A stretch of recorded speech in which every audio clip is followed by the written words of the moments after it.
بسم الله الرحمن الرحيم. هو الله الذي لا إله إلا هو عالم الغيب والشهادة، هو الرحمن الرحيم. هو الله الذي لا إله إلا هو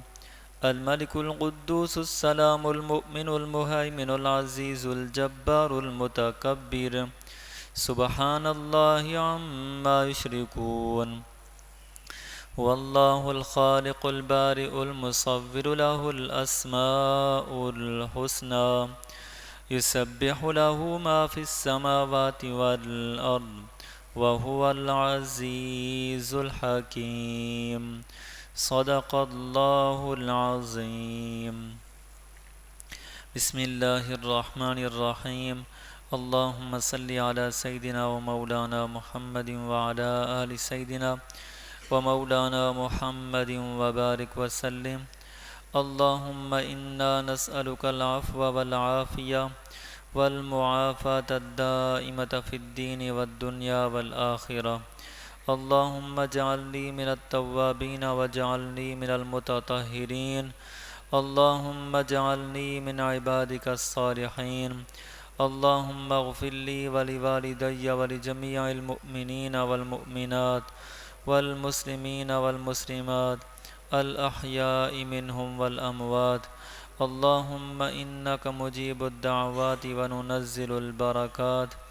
إن الله وملائكته يصلون على النبي، يا أيها الذين آمنوا صلوا عليه وسلموا تسليما. اللهم صل على سيدنا ومولانا محمد معدن الجود والكرم وآله وبارك وسلم صلاة وسلاما عليك يا سيدي يا رسول الله. سبحان ربك رب العزة عما يصفون، وسلام على المرسلين، والحمد لله رب العالمين.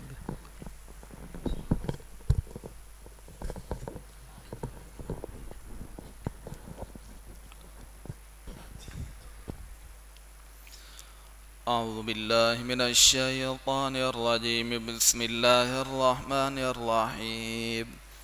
الله لا إله إلا هو الحي القيوم، لا تأخذه سنة ولا نوم، له ما في السماوات وما في الأرض. من ذا الذي يشفع عنده إلا بإذنه، يعلم ما بين أيديهم وما خلفهم، ولا يحيطون بشيء من علمه إلا بما شاء، وسع كرسيه السماوات والأرض، ولا يؤوده حفظهما، وهو العلي العظيم. بسم الله الرحمن الرحيم. ياسين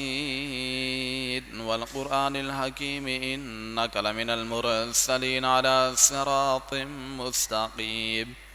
تنزيل العزيز الرحيم، لتنذر قوما ما أنذر آباؤهم فهم غافلون. لقد حق القول على أكثرهم فهم لا يؤمنون. إنا جعلنا في أعناقهم أغلالا فهي إلى الأذقان فهم مقمحون. وجعلنا من بين أيديهم سدا ومن خلفهم سدا فأغشيناهم فهم لا يبصرون. وسواء عليهم أأنذرتهم أم لم تنذرهم لا يؤمنون. إنما تنذر من اتبع الذكر وخشي الرحمن بالغيب فبشره بمغفرة وأجر كريم. إنا نحن نحيي الموتى ونكتب ما قدموا وآثارهم، وكل شيء أحصيناه في إمام مبين. واضرب لهم مثلا أصحاب القرية إذ جاءها المرسلون، إذا أرسلنا إليهم اثنين فكذبوهما فعززنا بثالث فقالوا إنا إليكم مرسلون. قالوا ما أنتم إلا بشر مثلنا وما أنزل الرحمن من شيء إن أنتم إلا تكذبون. قالوا ربنا يعلم إنا إليكم لمرسلون وما علينا إلا البلاغ المبين. قالوا إنا تطيرنا بكم لئن لم تنتهوا لنرجمنكم وليمسنكم منا عذاب أليم. قالوا طائركم معكم أئن ذكرتم بل أنتم قوم مسرفون وجاء من أقصى المدينة رجل يسعى قال يا قوم اتبعوا المرسلين اتبعوا من لا يسألكم أجرا وهم مهتدون وما لي لا أعبد الذي فطرني وإليه ترجعون أأتخذ من دونه آلهة إن يردني الرحمن بضر لا تغني عني شفاعتهم شيئا ولا ينقذون إني إذا لفي ضلال مبين إني آمنت بربكم فاسمعون قيل ادخل الجنة قال يا ليت قومي يعلمون بما غفر لي ربي وجعلني من المكرمين وما أنزلنا على قومه من بعده من جند من السماء وما كنا منزلين إن كانت إلا صيحة واحدة فإذا هم خامدون يا حسرة على العباد ما يأتيهم من رسول إلا كانوا به يستهزئون ألم يروا كما أهلكنا قبلهم من القرون أنهم إليهم لا يرجعون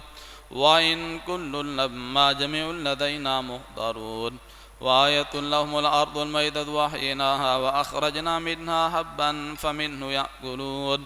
وجعلنا فيها جنات من نخيل وأعناب وفجرنا فيها من العيون ليأكلوا من ثمره وما عملته أيديهم أفلا يشكرون سبحان الذي خلق الأزواج كلها مما تنبت الأرض ومن أنفسهم ومما لا يعلمون وآية لهم الليل نسخ منه النار فإذا هم مظلمون والشمس تجري لمستقر لها ذلك تقدير العزيز العليم والقمر قدرناه منازل حتى عاد كالرجون القديم لا الشمس ينبغي لها أن تدرك القمر ولا الليل سابق النهار وكل في فلك يسبحون وآية لهم أنا حملنا ذريتهم في الفلك المشحون وخلقنا لهم من مثله ما يركبون وإن نشأ نغرقهم فلا صريخ لهم ولا هم ينقذون إلا رحمة منا ومتاعا إلى حين وإذا قيل لهم اتقوا ما بين أيديكم وما خلفكم لعلكم ترحمون وما تأتيهم من آية من آيات ربهم إلا كانوا عنها معرضين وإذا قيل لهم أنفقوا مما رزقكم الله قال الذين كفروا للذين آمنوا أنطعم من لو يشاء الله أطعمه إن أنتم إلا في ضلال مبين ويقولون متى هذا الوعد إن كنتم صادقين ما ينظرون إلا سيئة واحدة تأخذهم وهم يخصمون فلا يستطيعون توصية ولا إلى أهلهم يرجعون ونفخ في الصور فإذا هم من الأجداث إلى ربهم ينسلون قالوا يا ويلنا من بعثنا من مرقدنا هذا ما وعد الرحمن وصدق المرسلون إن كانت إلا صيحة واحدة فإذا هم جميع لدينا محضرون فاليوم لا تظلم نفس شيئا ولا تجزون إلا ما كنتم تعملون إن أصحاب الجنة اليوم في شغل فاكهون هم وأزواجهم في ظلال على الأرائك متكئون لهم فيها فاكهة ولهم ما يدعون سلام قولا من رب رحيم وامتازوا اليوم أيها المجرمون ألم أعهد إليكم يا بني آدم ألا تعبدوا الشيطان إنه لكم عدو مبين وأن اعبدوني هذا صراط مستقيم ولقد أضل منكم جبلا كثيرا أفلم تكونوا تعقلون هذه جهنم التي كنتم توعدون اصلوها اليوم بما كنتم تكفرون اليوم نختم على أفواههم وتكلمنا أيديهم وتشهد أرجلهم بما كانوا يكسبون ولو نشاء لطمسنا على أعينهم فاستبقوا الصراط فأنى يبصرون ولو نشاء لمسخناهم على مكانتهم فما استطاعوا مضيا ولا يرجعون ومن نعمره ننكسه في الخلق أفلا يعقلون ما علمناه الشعر وما ينبغي له إن هو إلا ذكر وقرآن مبين لينذر من كان حيا ويحق القول على الكافرين. أولم يروا أنا خلقنا لهم مما عملت أيدينا أنعاما فهم لها مالكون وذللناها لهم فمنها ركوبهم ومنها يأكلون ولهم فيها منافع ومشارب أفلا يشكرون واتخذوا من دون الله آلهة لعلهم ينصرون لا يستطيعون نصرهم وهم لهم جند محضرون فلا يحزنك قولهم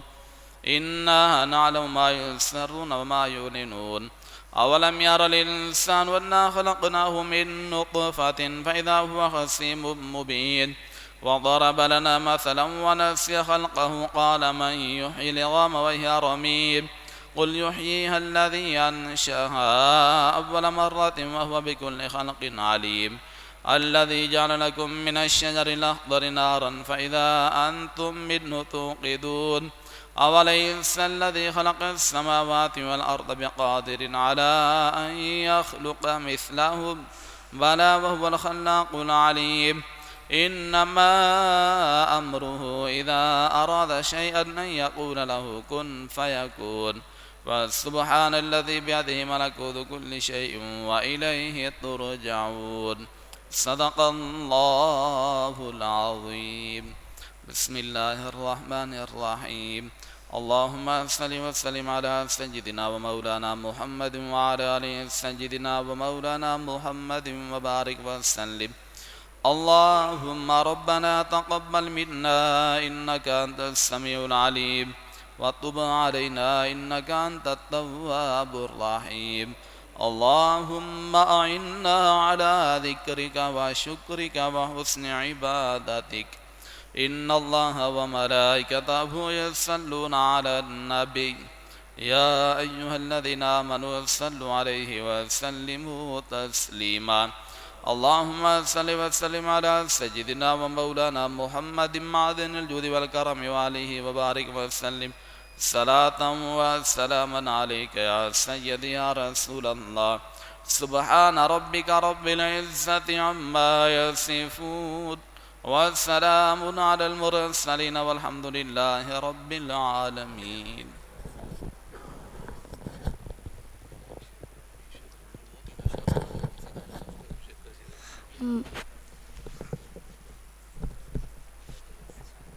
مولاي صل وسلم دائما أبدا على حبيبك خير الخلق كلهم. هو الحبيب الذي ترجى شفاعته. هو الحبيب الذي ترجى شفاعته لكل عول من الأهوال مقتحم. مولاي صل وسلم دائما أبدا على حبيبك خير الخلق كلهم. يا ربي بالمصطفى بلغ مقاصدنا. يا ربي بالمصطفى بلغ مقاصدنا واغفر لنا ما مضى يا واسع الكرم. مولاي صل وسلم دائما أبدا على حبيبك خير الخلق كلهم.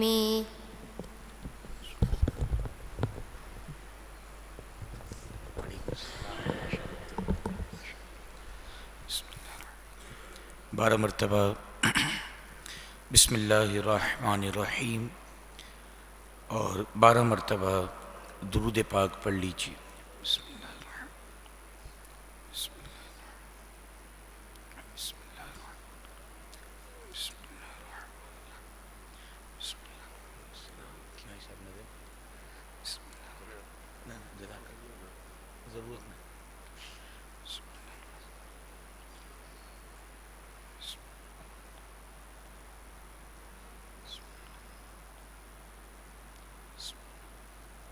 صلی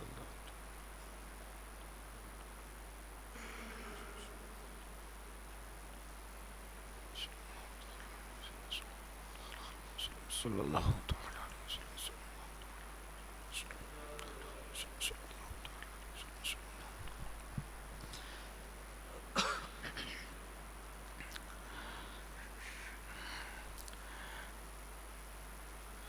نحمدہ ونصلی ونسلم علی رسولہ الکریم اما بعد فاعوذ باللہ من الشیطان الرجیم بسم اللہ الرحمن الرحیم قال اللہ تبارک و تعالی فی القرآن المجید والفرقان الحمید اہدنا الصراط المستقیم صراط الذین انعمت علیہم غیر المغضوب علیہم ولا الضالین آمین صدق اللہ العظیم وصدق رسولہ النبی الکریم مولایا صلی وسلم دائما ابدا علی حبیبک خیر الخلق کلہم یا رب بالمصطفى بلغ مقاصدنا واغفر لنا ما مضى يا واسع الكرم نظرت إلى بلاد الله جمعا كخردلة على حكم اتصالي گنج بخش فیض عالم مظہر نور خدا ناکسارا پیر کامل کاملارا رہنما مولایا صلی وسلم دائما ابدا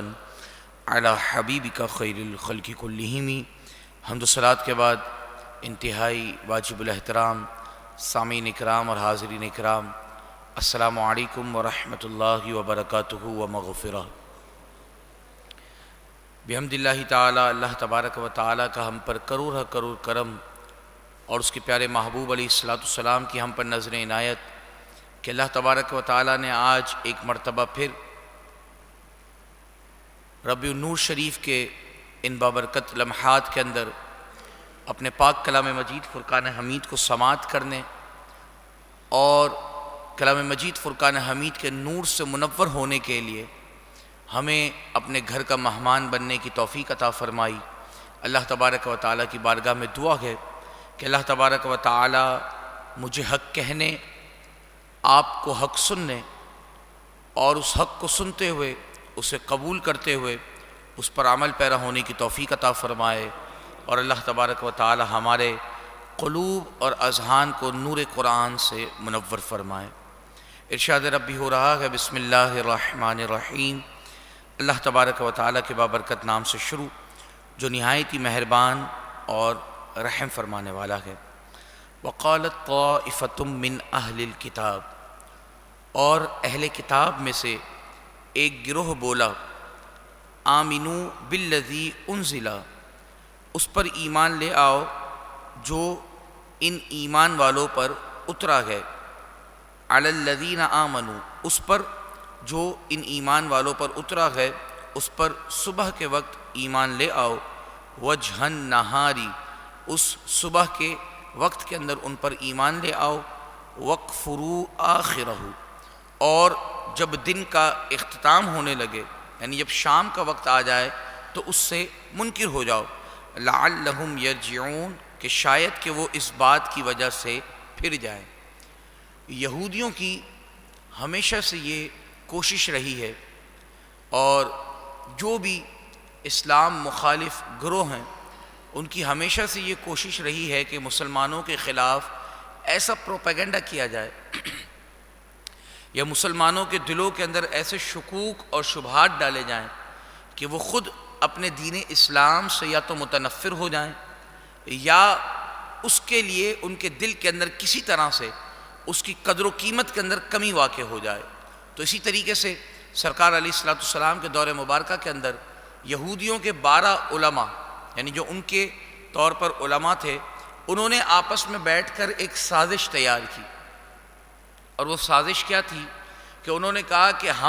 کیونکہ ہم اپنی یہودیوں کے اندر اور اپنی یہودی قوم کے اندر معزز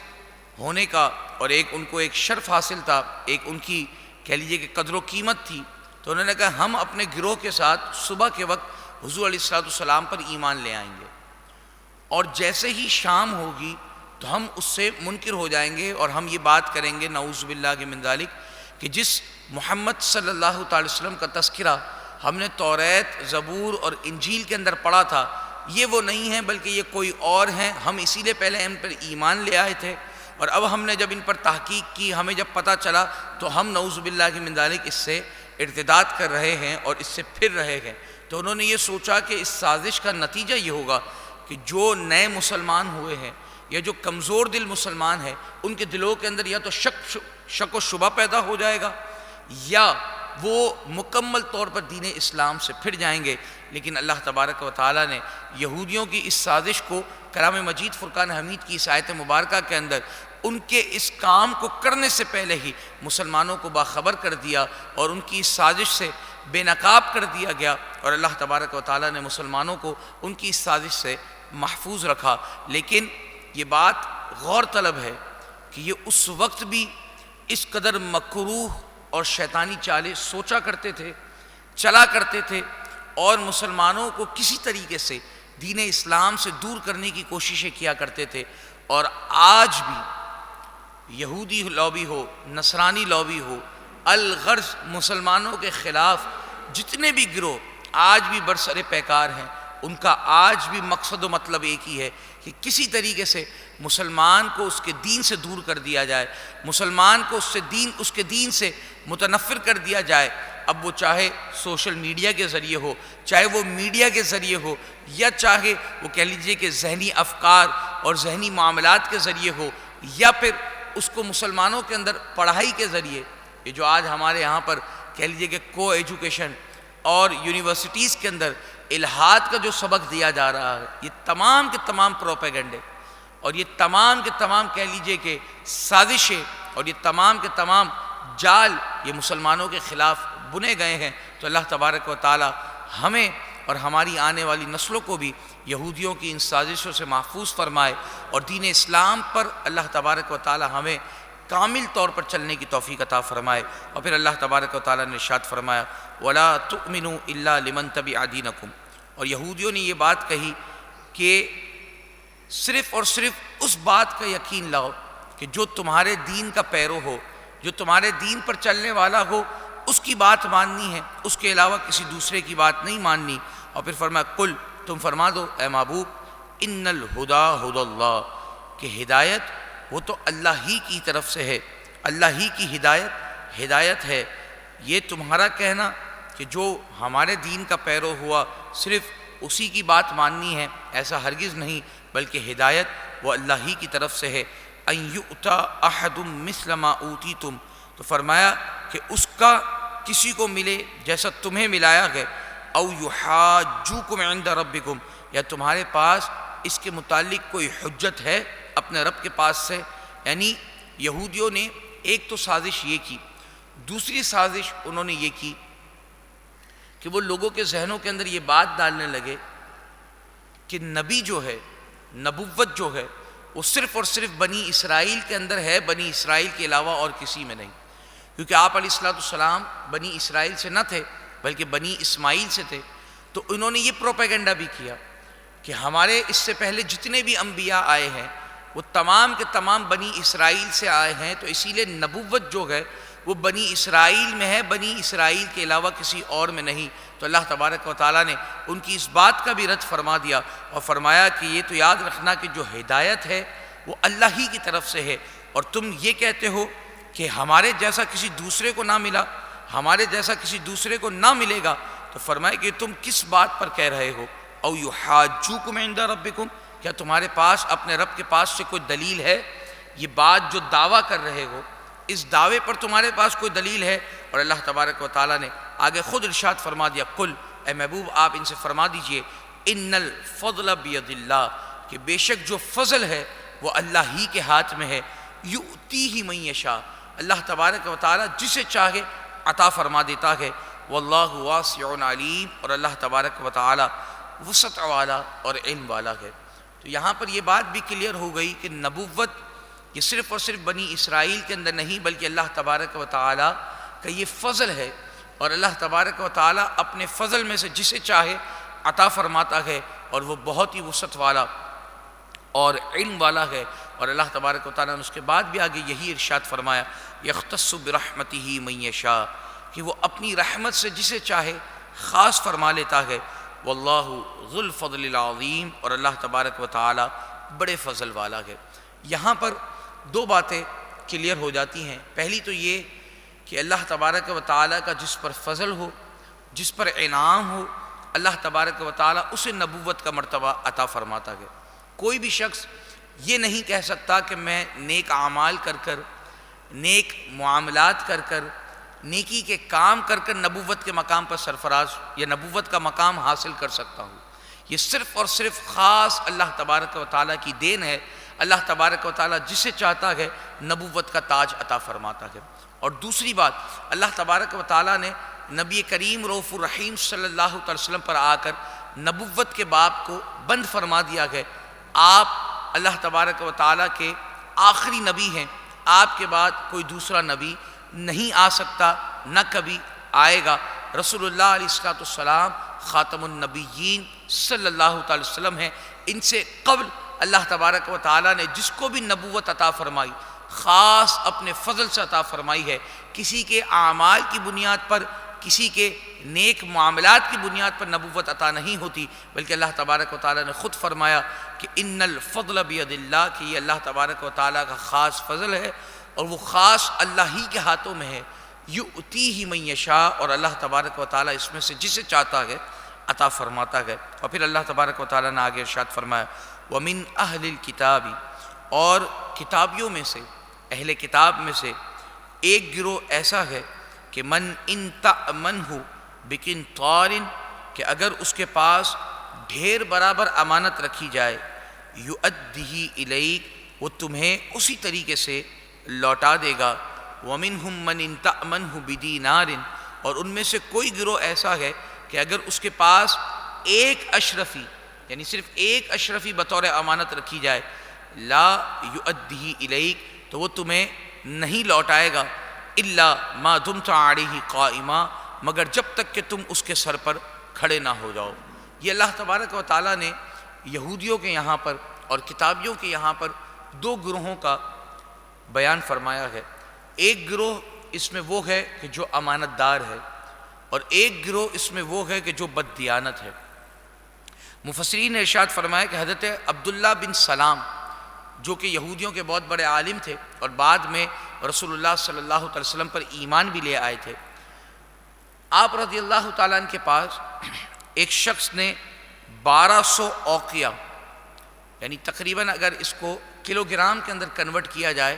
تو 147 کلو سونا، 147 kgs سونا امانت کے طور پر رکھوایا، اور جب اس نے اس کو دوبارہ لوٹانے کا مطالبہ کیا تو حضرت عبداللہ بن سلام رضی اللہ تعالیٰ نے بالکل ویسا ہی لوٹایا جیسا ان کے پاس دیا گیا تھا۔ اور اسی طریقے سے فنحاس بن عازورہ، یہ ایک یہودی تھا، اس کے پاس ایک شخص نے ایک اشرفی بطور امانت رکھی، اور یہ اس سے بھی پھر گیا کہ میرے پاس امانت کے طور پر ایک اشرفی بھی نہیں ہے، تم نے کوئی اشرفی میرے پاس نہیں رکھی، اور وہ اس بات سے بھی پھر گیا۔ تو یہاں پر اللہ تبارک و تعالیٰ نے یہودیوں کے دو گروہوں کا کہہ لیجئے کہ بیان فرمایا کہ ایک تو وہ ہے کہ جو امانت دار ہے، جس کے پاس جس قدر رکھا جائے وہ ویسا ہی اسے لوٹا دیتا ہے، اور دوسرا گروہ کہ اس کے پاس فرمایا کہ بدینار، اگر تم ایک دینار بھی رکھو گے لا یؤدیہ الیک، وہ تمہیں نہ لوٹائے گا، الا ما دمت علیہ قائما، مگر جب تک کہ تم اس کے سر پر کھڑے نہ ہو جاؤ، اس سے مطالبے پر مطالبہ نہ کرتے رہو، جب تک وہ تمہیں نہ لوٹائے گا۔ اور پھر فرمایا ذالک بانہم، یہ اس لیے قالو کہ وہ کہتے ہیں لیس علینا فی الامیین، کہ ان پڑھوں کے معاملے میں ہم پر سبیل کوئی مواخذہ نہیں ہے۔ یعنی یہودیوں نے یہ بات بھی اپنی طرف سے من گھڑت بنا لی تھی کہ اگر تمہارے پاس کسی دوسرے دین والے کا کوئی پیسہ ہو تو اگر تم اسے دبا بھی لو تو تم پر اس کا کوئی مواخذہ نہیں ہے۔ یعنی امانت اگر تمہارے پاس کوئی رکھوا رہا ہے، اور وہ کہتے تھے کہ اگر وہ تمہارے دین کا نہیں ہے، یہودی نہیں ہے، کوئی دوسرا ہے، مسلمان ہے، نصرانی ہے، یا کسی اور کہہ لیجئے کہ وہ گروہ کو ماننے والا ہے، تو اب انہوں نے کیا بات کی، لیس علینا فی الامیین سبیل، کہ یعنی وہ کہتے تھے کہ ہمارے علاوہ جو جتنے بھی دین والے ہیں وہ انہیں ان پڑھ کہتے تھے، وہ کہتے تھے کہ ان پڑھوں کے معاملے کے اندر ہمارے اوپر کوئی مواخذہ نہیں ہے، ہم ان کے مال کو دبا لیں، ہم ان کے مال کو کھا جائیں، ہمارے کو کوئی پوچھ گچھ نہیں ہوگی۔ تو فرمایا وَيَقُولُونَ عَلَى اللَّهِ الْكَذِبَ، اور فرمایا کہ یہ اللہ پر جان بوجھ کر جھوٹ باندھتے ہیں، کیونکہ وہ کہتے تھے یہ بات دیکھو توریت میں لکھی ہے، انہوں نے اپنی طرف سے من گھڑت طور پر اسے توریت کے اندر بھی شامل کر لیا تھا۔ اور آپ انشاءاللہ آگے بھی سماعت کریں گے، اور آپ اس سے پیچھے بھی سماعت کر چکے کہ یہ لوگ یہودی وہ قوم تھی کہ جنہوں نے اللہ تبارک و تعالیٰ کی کتاب کے اندر چند پیسوں کے عوض، اور کہہ لیجئے کہ چند روپوں کے عوض ہیر پھیر کی، اس کے اندر رد و بدل کیا، تو یہ چیز بھی انہوں نے اپنی طرف سے توریت کے اندر ڈال دی تھی کہ کوئی ان پڑھ یعنی کوئی دیگر دین والا ہو تو اس کے مال کو اگر تم دبا لو گے تو تم پر کوئی مواخذہ نہیں۔ تو اللہ تبارک و تعالیٰ نے اس کی بھی تکذیب فرما دی کہ فرمایا وَيَقُولُونَ عَلَى اللَّهِ الْكَذِبَ، کہ یہ اللہ پر جھوٹ باندھتے ہیں، وَهُمْ يَعْلَمُونَ، اس حال میں کہ وہ اس بات کو جانتے ہیں کہ ہم یہ اپنی طرف سے من گھڑت طور پر یہ بات کر رہے ہیں، لیکن اس کے باوجود وہ اللہ پر جھوٹ باندھتے ہیں۔ پھر فرمایا بلا من اوف بعہدہ، ہاں کیوں نہیں، جس نے اپنے عہد کو پورا کیا، واتقا، اور اس نے پرہیزگاری اختیار کی، فإن اللہ یحب المتقین، تو بے شک پرہیزگار لوگ اللہ تبارک و تعالیٰ کو پسند آتے ہیں، اور اللہ تبارک و تعالیٰ متقین کو پسند فرماتا ہے۔ یہاں پر غور طلب بات یہ ہے کہ اللہ تبارک و تعالیٰ نے جن لوگوں نے امانتوں کے اندر خیانت کرنے کی بات کی، اللہ تبارک و تعالیٰ نے ایک تو ان کا مواخذہ فرمایا، دوسرا اللہ تبارک و تعالیٰ نے ان کی تکذیب فرمائی، تیسرا اللہ تبارک و تعالیٰ نے اس کے بعد جو لوگ عہد کو پورا کرتے ہیں، جو لوگ امانتوں کو پورا کرتے ہیں، جو لوگ اللہ تبارک و تعالیٰ کے حضور حاضر ہونے سے ڈرتے گئے، پرہیزگاری اختیار کرتے ہیں، اللہ تبارک و تعالیٰ نے ان کی شان بھی بیان فرمائی کہ ایسے لوگ فإن اللہ یحب المتقین، کہ اللہ تبارک و تعالیٰ کو ایسے لوگ محبوب ہیں، اور اللہ تبارک و تعالیٰ ایسے لوگوں کو محبوب رکھتا ہے۔ یہاں پر اگر ہجرت کی رات کے واقعے کا ذکر کیا جائے تو رسول اللہ صلی اللہ علیہ وسلم کی جو سیرت مبارکہ ہے، اور ربیع النور شریف کا بابرکت مہینہ بھی ہے، آقا کریم صلی اللہ علیہ وسلم کی سیرت مبارکہ کا ہمیں مطالعہ کرنا چاہیے، جشن بھی منائیں، خوب بڑھ چڑھ کر جشن منائیں، لیکن رسول اللہ صلی اللہ علیہ وسلم کی جو سیرت مبارکہ ہے اس کو بھی پڑھیں، اور کسی ایک بات کو کوشش کر اپنی گرہ سے باندھ لیں کہ اگر یہ کام میں پہلے نہ کرتا تھا تو اس ربیع الاول میں جشن اس انداز میں مناؤں گا کہ آئندہ میں رسول اللہ صلی اللہ علیہ وسلم کی اس سیرت پر عمل پیرا ہو جاؤں گا، میرا جشن اس انداز میں منے گا کہ میں رسول اللہ علیہ السلام کی سنتوں پر عمل پیرا ہو جاؤں گا۔ اگر میں سنتوں پر عمل پیرا نہیں ہو سکتا تو کم از کم رسول اللہ علیہ السلام کی زندگی کے اندر جو ایک بات ایسی ہو کہ جس پر میں عمل پیرا ہو جاؤں، تو اس میں سے ایک سیرت کا درس ہمیں یہ بھی ملتا ہے کہ آقا کریم صلی اللہ علیہ وسلم امانت کے معاملے کے اندر کس قدر خیال فرمانے والے تھے کہ ہجرت کی رات رسول اللہ علیہ السلام اپنے بستر مبارک پر حضرت علی کرم اللہ تعالی وجہ الکریم کو لٹاتے ہیں اور انہیں ایک ایک امانت کے متعلق بتاتے ہیں کہ اے علی، صبح ہو تو تم یہ امانت فلاں فلاں شخص کو دے کر مدینے کی طرف آ جانا۔ آپ یہاں پر دیکھیں کہ رسول اللہ علیہ السلام کن لوگوں سے تنگ ہو کر ہجرت فرما رہے ہیں، کفار مکہ سے، کفار قریش سے، اور امانت آپ کے پاس کن کی پڑی ہے؟ کفار قریش کی پڑی ہے۔ یعنی جو لوگ جان کے در پہ ہیں، جو لوگ جان لینے کے کوششوں میں لگے ہوئے ہیں، آپ کے گھر مبارک کے باہر وہ پہرا بنا کر بیٹھے ہوئے ہیں کہ جب یہ باہر نکلیں گے ہم انہیں نعوذ باللہ کی من ذالک قتل کر دیں گے۔ یعنی جو لوگ قتل کے در پہ ہیں، آپ کو شہید کرنے کے در پہ ہیں، آقا کریم صلی اللہ علیہ وسلم ان کی امانت کا کتنا خیال فرما رہے ہیں کہ جو آپ کی جان کے در پہ ہے اس کے باوجود آپ ان کی امانتوں کا خیال فرماتے ہوئے حضرت علی کرم اللہ تعالی وجہ الکریم کو یہ نصیحت فرما رہے کہ اے علی، یہ فلاں بن فلاں کی امانت ہے، یہ فلاں بن فلاں کی امانت ہے، اور صبح ہوتے ہی یہ امانتیں لوٹا کر تم مدینے آ جانا، اور قربان جائیے حضرت علی رضی اللہ تعالیٰ عنہ کے ایمان پر کہ آپ رضی اللہ تعالیٰ عنہ فرماتے ہیں کہ مجھے اس رات کے علاوہ کسی رات چین کی نیند نہیں آئی۔ فرمایا کیوں؟ حضرت علی کرم اللہ تعالیٰ وجہ الکریم سے جب پوچھا گیا کہ اے علی ایسی کیا بات ہے، باہر دشمن کھڑا ہے، آپ رسول اللہ علیہ السلام کے بستر مبارک پر لیٹ رہے ہیں، کفار یہ مغالطہ بھی کھا سکتے ہیں کہ بغیر دیکھے وہ تلوار چلا سکتے ہیں، آپ کو شہید کر سکتے ہیں، آپ ان کے بستر مبارک پر لیٹ رہے ہیں۔ فرمایا کہ رسول اللہ نے جو فرمایا نا کہ علی صبح ہوتے گی یہ امانتیں لوٹا کر مدینہ آ جانا، تو فرمایا مجھے رسول اللہ علیہ السلام کی بات پر اس قدر یقین تھا کہ آپ نے فرمایا کہ صبح ہوتے گی یہ امانتیں لوٹا کر مدینہ آ جانا، تو مجھے اتنا تو پتہ چل گیا تھا آج کی رات مجھے موت نہیں آنی۔ فرمایا میں بے خبر سویا، میں بڑی سکون کے ساتھ سویا کہ میرے رسول نے مجھے کہہ دیا ہے تو آج کی رات مجھے موت نہیں آنی، اور میں صبح ہوتے ہی امانتیں دے کر مدینے کی طرف لوٹ جاؤں گا۔ اس میں ہمارے لیے کیا درس ہے کہ رسول اللہ علیہ السلام کہ جن کی جان کے دشمن، آپ کی جان کے دشمن جب باہر کھڑے گئے اور آپ ان کی امانتوں کا خیال فرما رہے گئے، آج مسلمان کی امانت کو دبا کر بیٹھا گئے، کسی کا ادھار ہے، کسی کا قرضہ ہے، مارکیٹ کے اندر بڑا عام ہو چکا ہے، بہت عام ہو چکا ہے کہ ہم کہہ لیجئے کہ عام مارکیٹ لینگویج کے اندر اگر بات کی جائے تو ہم ٹوپی ڈرامے کرتے ہیں، ہم اسے گھماتے ہیں، ہاں یار کل دے دیتا ہوں، ہاں یار پرسوں دے دیتا ہوں، ہاں یار ترسوں دے دیتا ہوں، حالانکہ اماؤنٹ موجود ہے، حالانکہ وقت ہو چکا ہے، جو عہد کیا گیا ہے، جو وعدہ کیا گیا ہے، جو پیما کیا گیا ہے، اس کا وقت بھی مکمل ہو چکا ہے، لیکن اس کے باوجود جو حقدار ہے، اس کا حق ہے، وہ اپنی جائز چیز مانگ رہا ہے، اس نے آپ کو اگر ادھار دیا ہے، اس نے اگر آپ کو مال دیا ہے، وہ اپنا حق مانگ رہا ہے، لیکن ہم اسے گھماتے جا رہے ہیں، اسے کہہ لیجئے کہ ادھر سے ادھر کیے جا رہے ہیں، اسے ذلیل و خوار کر رہے ہیں۔ تو آپ دیکھیں کہ ہمارا طرز عمل کون سا ہے، آیا ہم رسول اللہ علیہ السلام کی سنت مبارکہ پر چل رہے ہیں یا ہم نعوذ باللہ من ذالک یہودیوں کی عادتوں پر چل رہے ہیں؟ یہ فرمایا کہ اگر تمہارے پاس ایک اشرفی ہو بدینار لا یؤدیہ الیک، وہ جب تک نہیں لوٹائے گا الا ما دمت علیہ قائما، جب تک تم اس کے سر پر جا کر کھڑے نہ ہو جاؤ، جب تک تم اس کی جان نہ کھا جاؤ، جب تک وہ تمہیں نہ لوٹائے گا۔ تو آج ہم دیکھیں کہ میرا اور آپ کا طرز عمل کیا ہے کہ آیا ہم جس کا حق ہے اسے فوراً لوٹا دیتے ہیں، اسے لوٹانے کی فکر کرتے ہیں،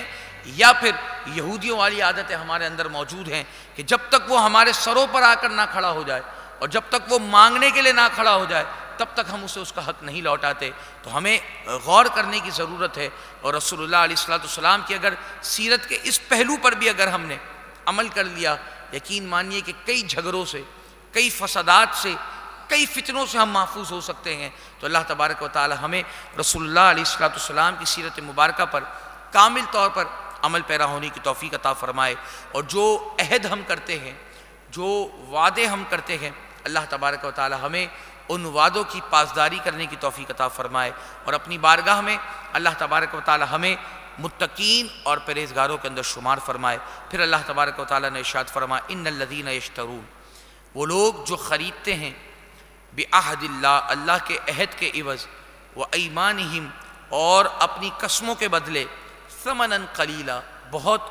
تھوڑے دام، بہت تھوڑے پیسوں کے بدلے وہ اللہ تبارک و تعالیٰ کے عہد کو بدل دیتے ہیں، اپنی قسموں کو بدل دیتے ہیں، اولئک لا خلاق لہم فی الآخرہ، ان کا آخرت کے اندر کوئی حصہ نہیں ہے، آخرت میں ان کا کوئی حصہ نہیں ہے، ولا یکلمہم اللہ، اور نہ ہی قیامت کے دن اللہ تبارک و تعالیٰ ان سے کلام فرمائے گا، ولا ینظر الیہم یوم القیامہ، اور نہ ہی اللہ تبارک و تعالیٰ قیامت کے دن ان پر نظر رحمت فرمائے گا، ولا یزکیہم، اور نہ ہی اللہ تبارک و تعالیٰ انہیں پاک فرمائے گا۔ یہ ان لوگوں کا ہے کہ جو لوگ اللہ کے عہد کو اور اپنی قسموں کے بدلے میں تھوڑے مال لے کر اپنی قسموں کو بدل دیتے ہیں، اللہ کے عہد کو بدل دیتے گئے، یہاں پر جھوٹی گواہی دینے والے، اور جو لوگ چند ٹکوں کی خاطر جھوٹ بول کر اپنے سودے کو بیچتے ہیں، جھوٹی قسم کھا کر اپنے سودے کو بیچتے ہیں، وہ لوگ بھی غور کریں کہ اللہ تبارک و تعالیٰ ایسے لوگوں کے لیے کس قدر غضب کا ارشاد فرما رہا ہے کہ اللہ تبارک و تعالیٰ نے سب سے پہلا جو عذاب ان پر ہوگا وہ یہ کہ ولا یکلمہم اللہ، کہ اللہ تبارک و تعالیٰ، ایک تو یہ کہ اولئک لا خلاق لہم فی الآخرہ، ان کا آخرت کے اندر کوئی حصہ ہی نہیں ہوگا۔ اب حصہ کیا ہے؟ فرمایا ولا یکلمہم اللہ، کہ اللہ تبارک و تعالیٰ نہ تو ان سے کلام فرمائے گا، ولا ینظر الیہم یوم القیامہ، اور نہ اللہ تبارک و تعالیٰ قیامت کے دن ان پر نظر رحمت فرمائے گا، ولا یزکیہم، اور نہ ہی اللہ تبارک و تعالیٰ انہیں پاک فرمائے گا۔ تو یار کس قدر ان لوگوں کے لیے سوچنے کا مقام ہے کہ جو لوگ اپنے وعدوں کو پورا نہیں کرتے،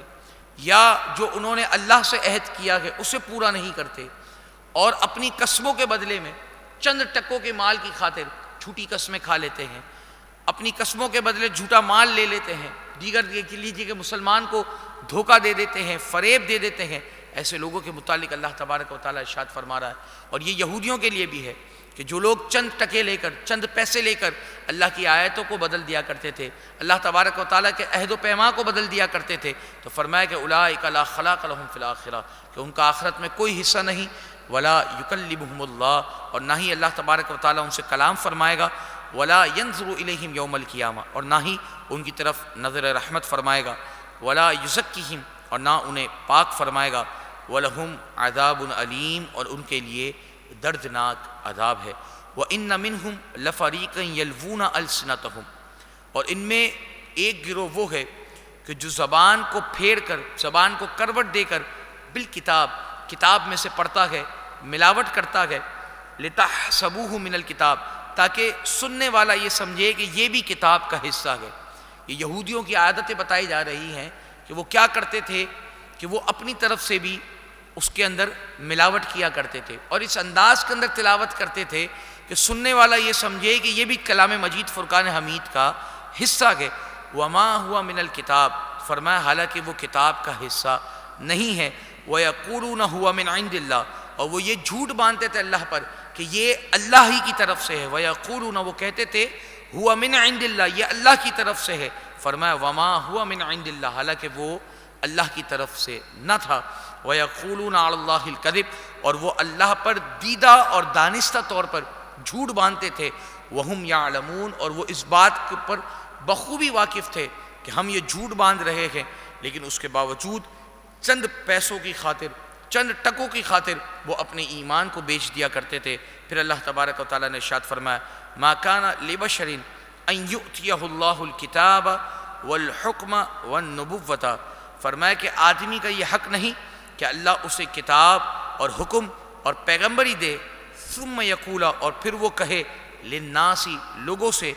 کونوا عبادا لی من دون اللہ، کہ اللہ کو چھوڑ کر میری عبادت کرنے لگ جاؤ، میرے بندے بن جاؤ، ولیکن کونوا، ہاں مگر وہ یہ ضرور کہے گا، ربانیین، کہ فرمایا کہ تم اللہ والے ہو جاؤ، بما کنتم تعلمون الکتاب، اس سبب سے کہ تم کتاب سکھاتے ہو، وبما کنتم تدرسون، اور اس سبب سے کہ تم اس کا درس دیتے ہو۔ یہاں پر یہودیوں کی ایک اور بات کا بھی اللہ تبارک و تعالیٰ نے رد فرمایا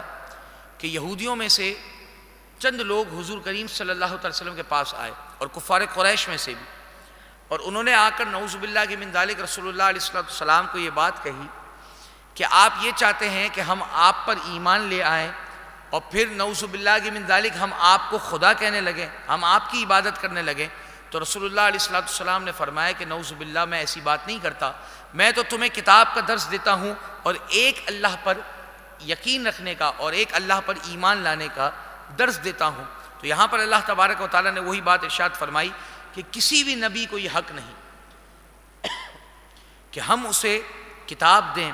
حکم دیں، پیغمبری دیں، اور اس کے بعد وہ یہ بات کرے کہ اللہ کو چھوڑ کر میرے بندے بن جاؤ، اللہ کو چھوڑ کر میری عبادت کرنے لگ جاؤ۔ فرمایا بلکہ پیغمبر تو کیا درس دیتے ہیں، پیغمبروں کا کیا حق ہے، پیغمبر یہ بات کرتے ہیں وَلَٰكِن كُونُوا رَبَّانِيِّينَ، فرمایا کہ پیغمبر تو یہ بات کرتے ہیں کہ اللہ والے ہو جاؤ، اللہ کے پیارے بن جاؤ، اللہ کے قرب میں آ جاؤ، اللہ کا قرب اختیار کر لو۔ اور یہ کیوں کرتے ہیں؟ بما کنتم تعلمون الکتاب، یہ اس سبب سے کہ انہیں ہم کتاب سکھاتے ہیں، وہ تمہیں کتاب سکھاتے ہیں، اور اس سبب سے کہ تم اس کتاب کا درس دیتے ہو۔ فرمایا ولا یأمرکم ان تتخذوا الملائکۃ والنبیین اربابا، اور نہ تمہیں یہ حکم دیں گے کہ فرشتوں اور پیغمبروں کو خدا ٹھہرا لو۔ ایامرکم بالکفر، تو کیا تمہیں کفر کا حکم دے گا؟ بعد اذ انتم مسلمون، بعد اس کے کہ تم مسلمان ہو چکے ہو۔ عیسائی یہ بات کیا کرتے تھے رسول اللہ علیہ السلام کے دور مبارک کے اندر کہ ہمیں نعوذ باللہ کی من ذالک حضرت عیسیٰ علیہ السلام نے یہ حکم دیا ہے کہ ہم انہیں خدا کا بیٹا مانیں، نعوذ باللہ کی من ذالک۔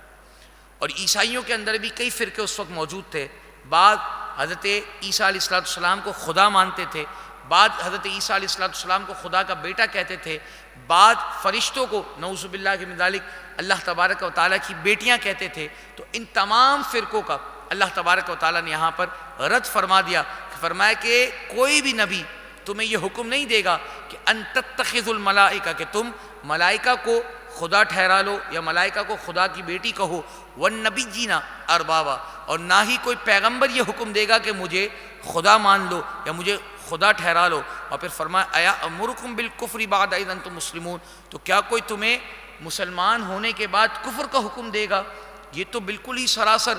اپنی سمجھ میں نہ آنے والی بات ہے کہ تم ایک وقت مسلمان ہوئے، حضرت عیسیٰ پر ایمان لے آئے، حضرت موسیٰ پر ایمان لے آئے، اور اس کے بعد اب تمہیں کفر کا حکم دیا جائے گا، اب تمہیں شرک کا حکم دیا جائے گا۔ فرمایا کہ ایسا ہرگز نہیں ہے، یہ تمہاری من گھڑت باتیں ہیں، یہ تم اپنی طرف سے ان معاملات کو بنا بیٹھے ہو۔ اللہ نے ایسا کوئی حکم نہیں دیا، نہ ہی اللہ کے پیغمبر ایسا کوئی حکم دیتے ہیں۔ اللہ تبارک و تعالیٰ نے انہیں معصوم فرمایا ہے، ان کا کام تو یہ ہے کہ ان تک جو کتاب پہنچی وہ تم تک اس کی تبلیغ کرتے ہیں، تم تک اس دین کو پہنچاتے ہیں۔ اس کے علاوہ اللہ تبارک و تعالیٰ کے پیغمبر ایسی کسی بات کا حکم نہیں دیتے جو اسلام کے خلاف ہو یا دین اسلام کے اگینسٹ ہو۔ تو اللہ تبارک و تعالیٰ نے یہاں پر تمام باتوں کا رد فرما دیا، اور یہودیوں نے جو کہہ لیجئے کہ اعتراضات اٹھائے، جو سازشیں کی، اللہ تبارک و تعالیٰ نے ان تمام کو بے نقاب فرما دیا۔ اللہ تبارک و تعالیٰ کی بارگاہ میں دعا ہے کہ اللہ تبارک و تعالیٰ جو کچھ سنا اسے یاد رکھتے ہوئے اس پر عمل پیرا ہونے کی توفیق عطا فرمائے، اور اللہ تبارک و تعالیٰ ہمیں بھی ایسے سازشوں اور ایسی سازش کرنے والوں سے اللہ تبارک و تعالیٰ ہمیں ہمیشہ ہمیشہ محفوظ فرمائے۔ مل کر پڑھ لیجئے مولایا صلی وسلم من ابدا علی حبیبک خیر الخلق کلہم هو الحبیب الذی ترجى شفاعته لكل هول من الأهوال مقتحم مولاي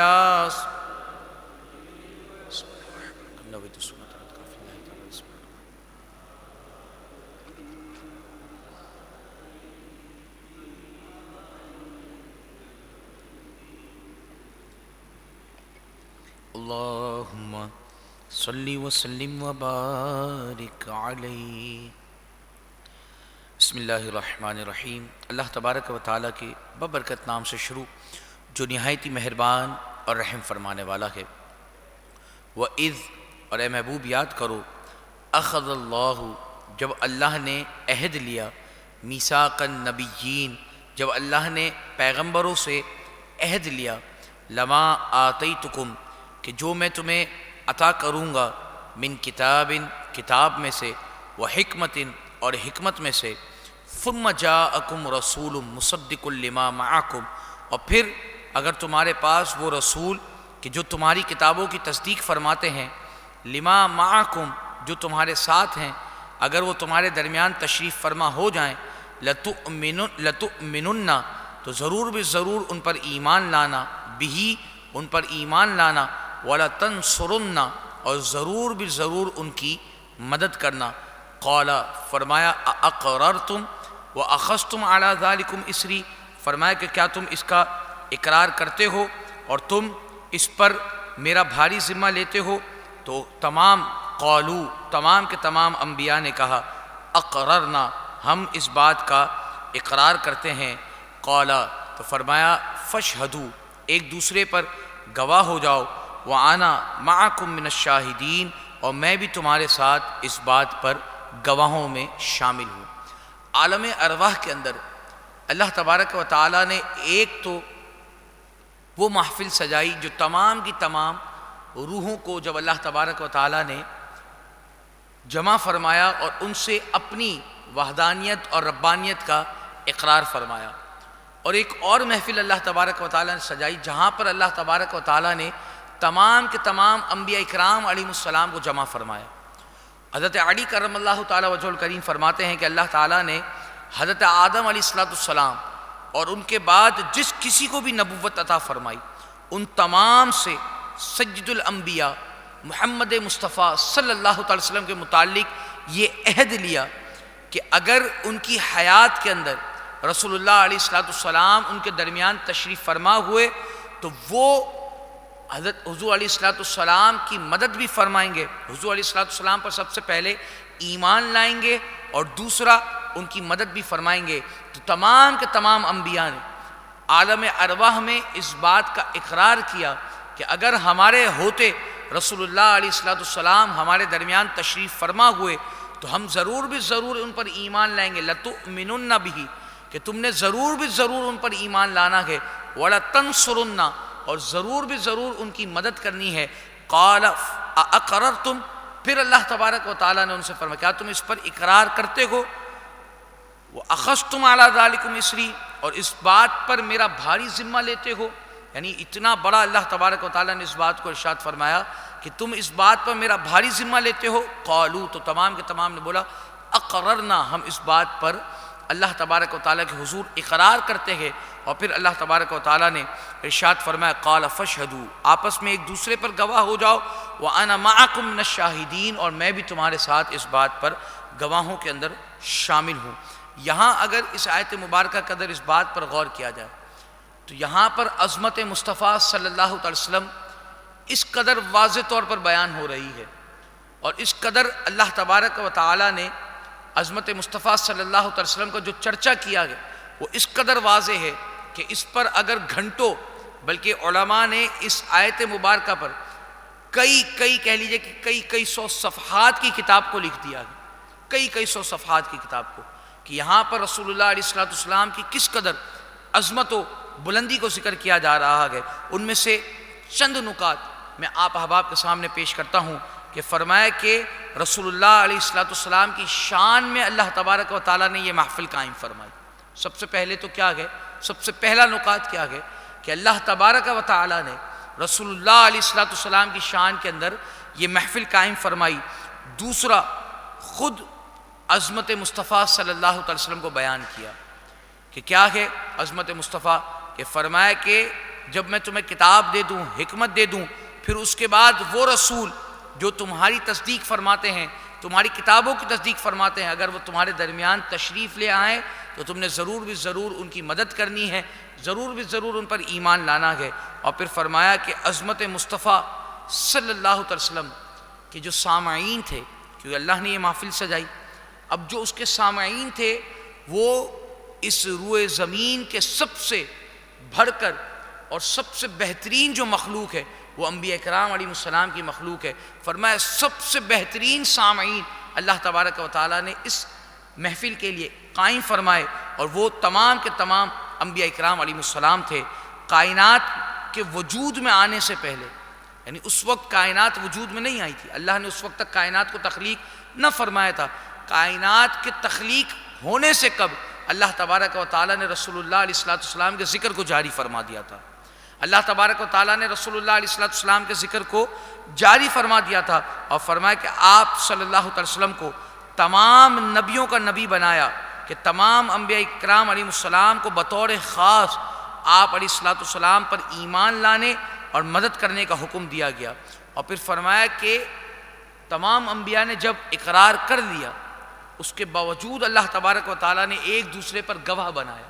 کہ ایک دوسرے پر گواہ ہو جاؤ۔ یہاں پر بھی عظمت مصطفیٰ بیان ہو رہی ہے کہ اللہ تبارک، حالانکہ انبیاء کو جو حکم الہی مل جائے انبیاء اس سے روگردانی نہیں کرتے، انبیاء اس سے پیچھے نہیں ہٹتے، لیکن یہ کہہ لیجئے کہ بات میں اور پختگی آ جائے، بات میں اور وزن آ جائے، اللہ تبارک و تعالیٰ نے اسی لیے فاشہدوا فرمایا ایک دوسرے پر گواہ ہو جاؤ، وَأَنَا مَعَكُم مِّنَ الشَّاهِدِينَ، اور میں تمہارے ساتھ گواہوں کے اندر شامل ہوتا ہوں۔ اور پھر اللہ تبارک و تعالیٰ نے خود فرمایا کہ تمہارے اس اقرار پر میں خود بھی گواہ ہوں۔ اور پھر اللہ تبارک و تعالیٰ نے یہ بھی فرمایا کہ آگے ارشاد فرمایا کہ فمن تولا، جو کوئی فمن تولی بعد ذالک، جو کوئی اس کے بعد اس سے پھرے گا، فاولئک هم الفاسقون، تو وہی لوگ فاسق ہیں۔ حالانکہ انبیاء کرام علیہ السلام، میں نے جس طرح عرض کیا کہ جب انہیں حکم الہی ہو جائے تو وہ پیچھے نہیں پلٹتے، لیکن اقرار کرنے کے بعد ان کا پھر جانا یہ متصور نہیں، لیکن اس کے باوجود اللہ تبارک و تعالیٰ نے ارشاد فرمایا کہ اس کے باوجود بھی اگر کوئی اقرار کر کر اس بات سے پھرے گا تو وہ نافرمانوں کے اندر شمار ہوگا، وہ فاسقین کے اندر شمار ہوگا۔ اللہ تبارک و تعالیٰ نے اپنے محبوب کی اس قدر شان کو بیان فرمایا گیا، اور حضرت اعلیٰ حضرت فاضل بریلوی رحمۃ اللہ تعالیٰ علیہ کا ایک رسالہ ہے تجلی الیقین بأن نبینا سید المرسلین، جس کا معنی ہے یقین کا اظہار اس بات کے ساتھ کہ ہمارے نبی صلی اللہ علیہ وسلم تمام رسولوں کے سردار ہیں۔ اور یہ فتاوی رضویہ کی آپ کو 30ویں جلد کے اندر بھی مل جائے گا، اور امجدیہ دارالعلوم امجدیہ سے یہ باقاعدہ رسالہ بھی شائع ہوا تھا ان کی بزم میں۔ الحمدللہ ہم بھی اس وقت بزم کے اندر موجود تھے، تو اس وقت یہ رسالے کو شائع کیا گیا تھا۔ بڑا بہترین رسالہ ہے رسول اللہ علیہ السلام کی عظمت پر، رسول اللہ علیہ السلام کی شان پر۔ تو اگر آپ احباب کے لیے آسانی ہو تو اس رسالے کو ضرور بھی ضرور خرید فرمائیں۔ مشکل اردو ہے، جو چیز نہ سمجھ آئے علماء سے رابطہ کیجئے، علماء سے رابطہ کر کر اس عبارت کو سمجھنے کی کوشش کیجئے، لیکن اگر آپ اس کتاب کو پڑھیں گے تو انشاءاللہ رسول اللہ علیہ السلام کی عظمت، رسول اللہ صلی اللہ علیہ وسلم کی محبت، رسول اللہ علیہ السلام کا عشق آپ کے دلوں کے اندر جو پہلے سے موجود ہے، انشاءاللہ وہ اور زیادہ کہہ لیجئے کہ بھر کر آپ کے اندر جوش مارے گا، آپ کے اندر کہہ لیجئے کہ وہ ایک لاوا بن جائے گا انشاءاللہ، اور رسول اللہ علیہ السلام کی محبت کا آپ دم پھرتے نظر آئیں گے۔ تو تجلی الیقین بأن نبینا سید المرسلین، یہ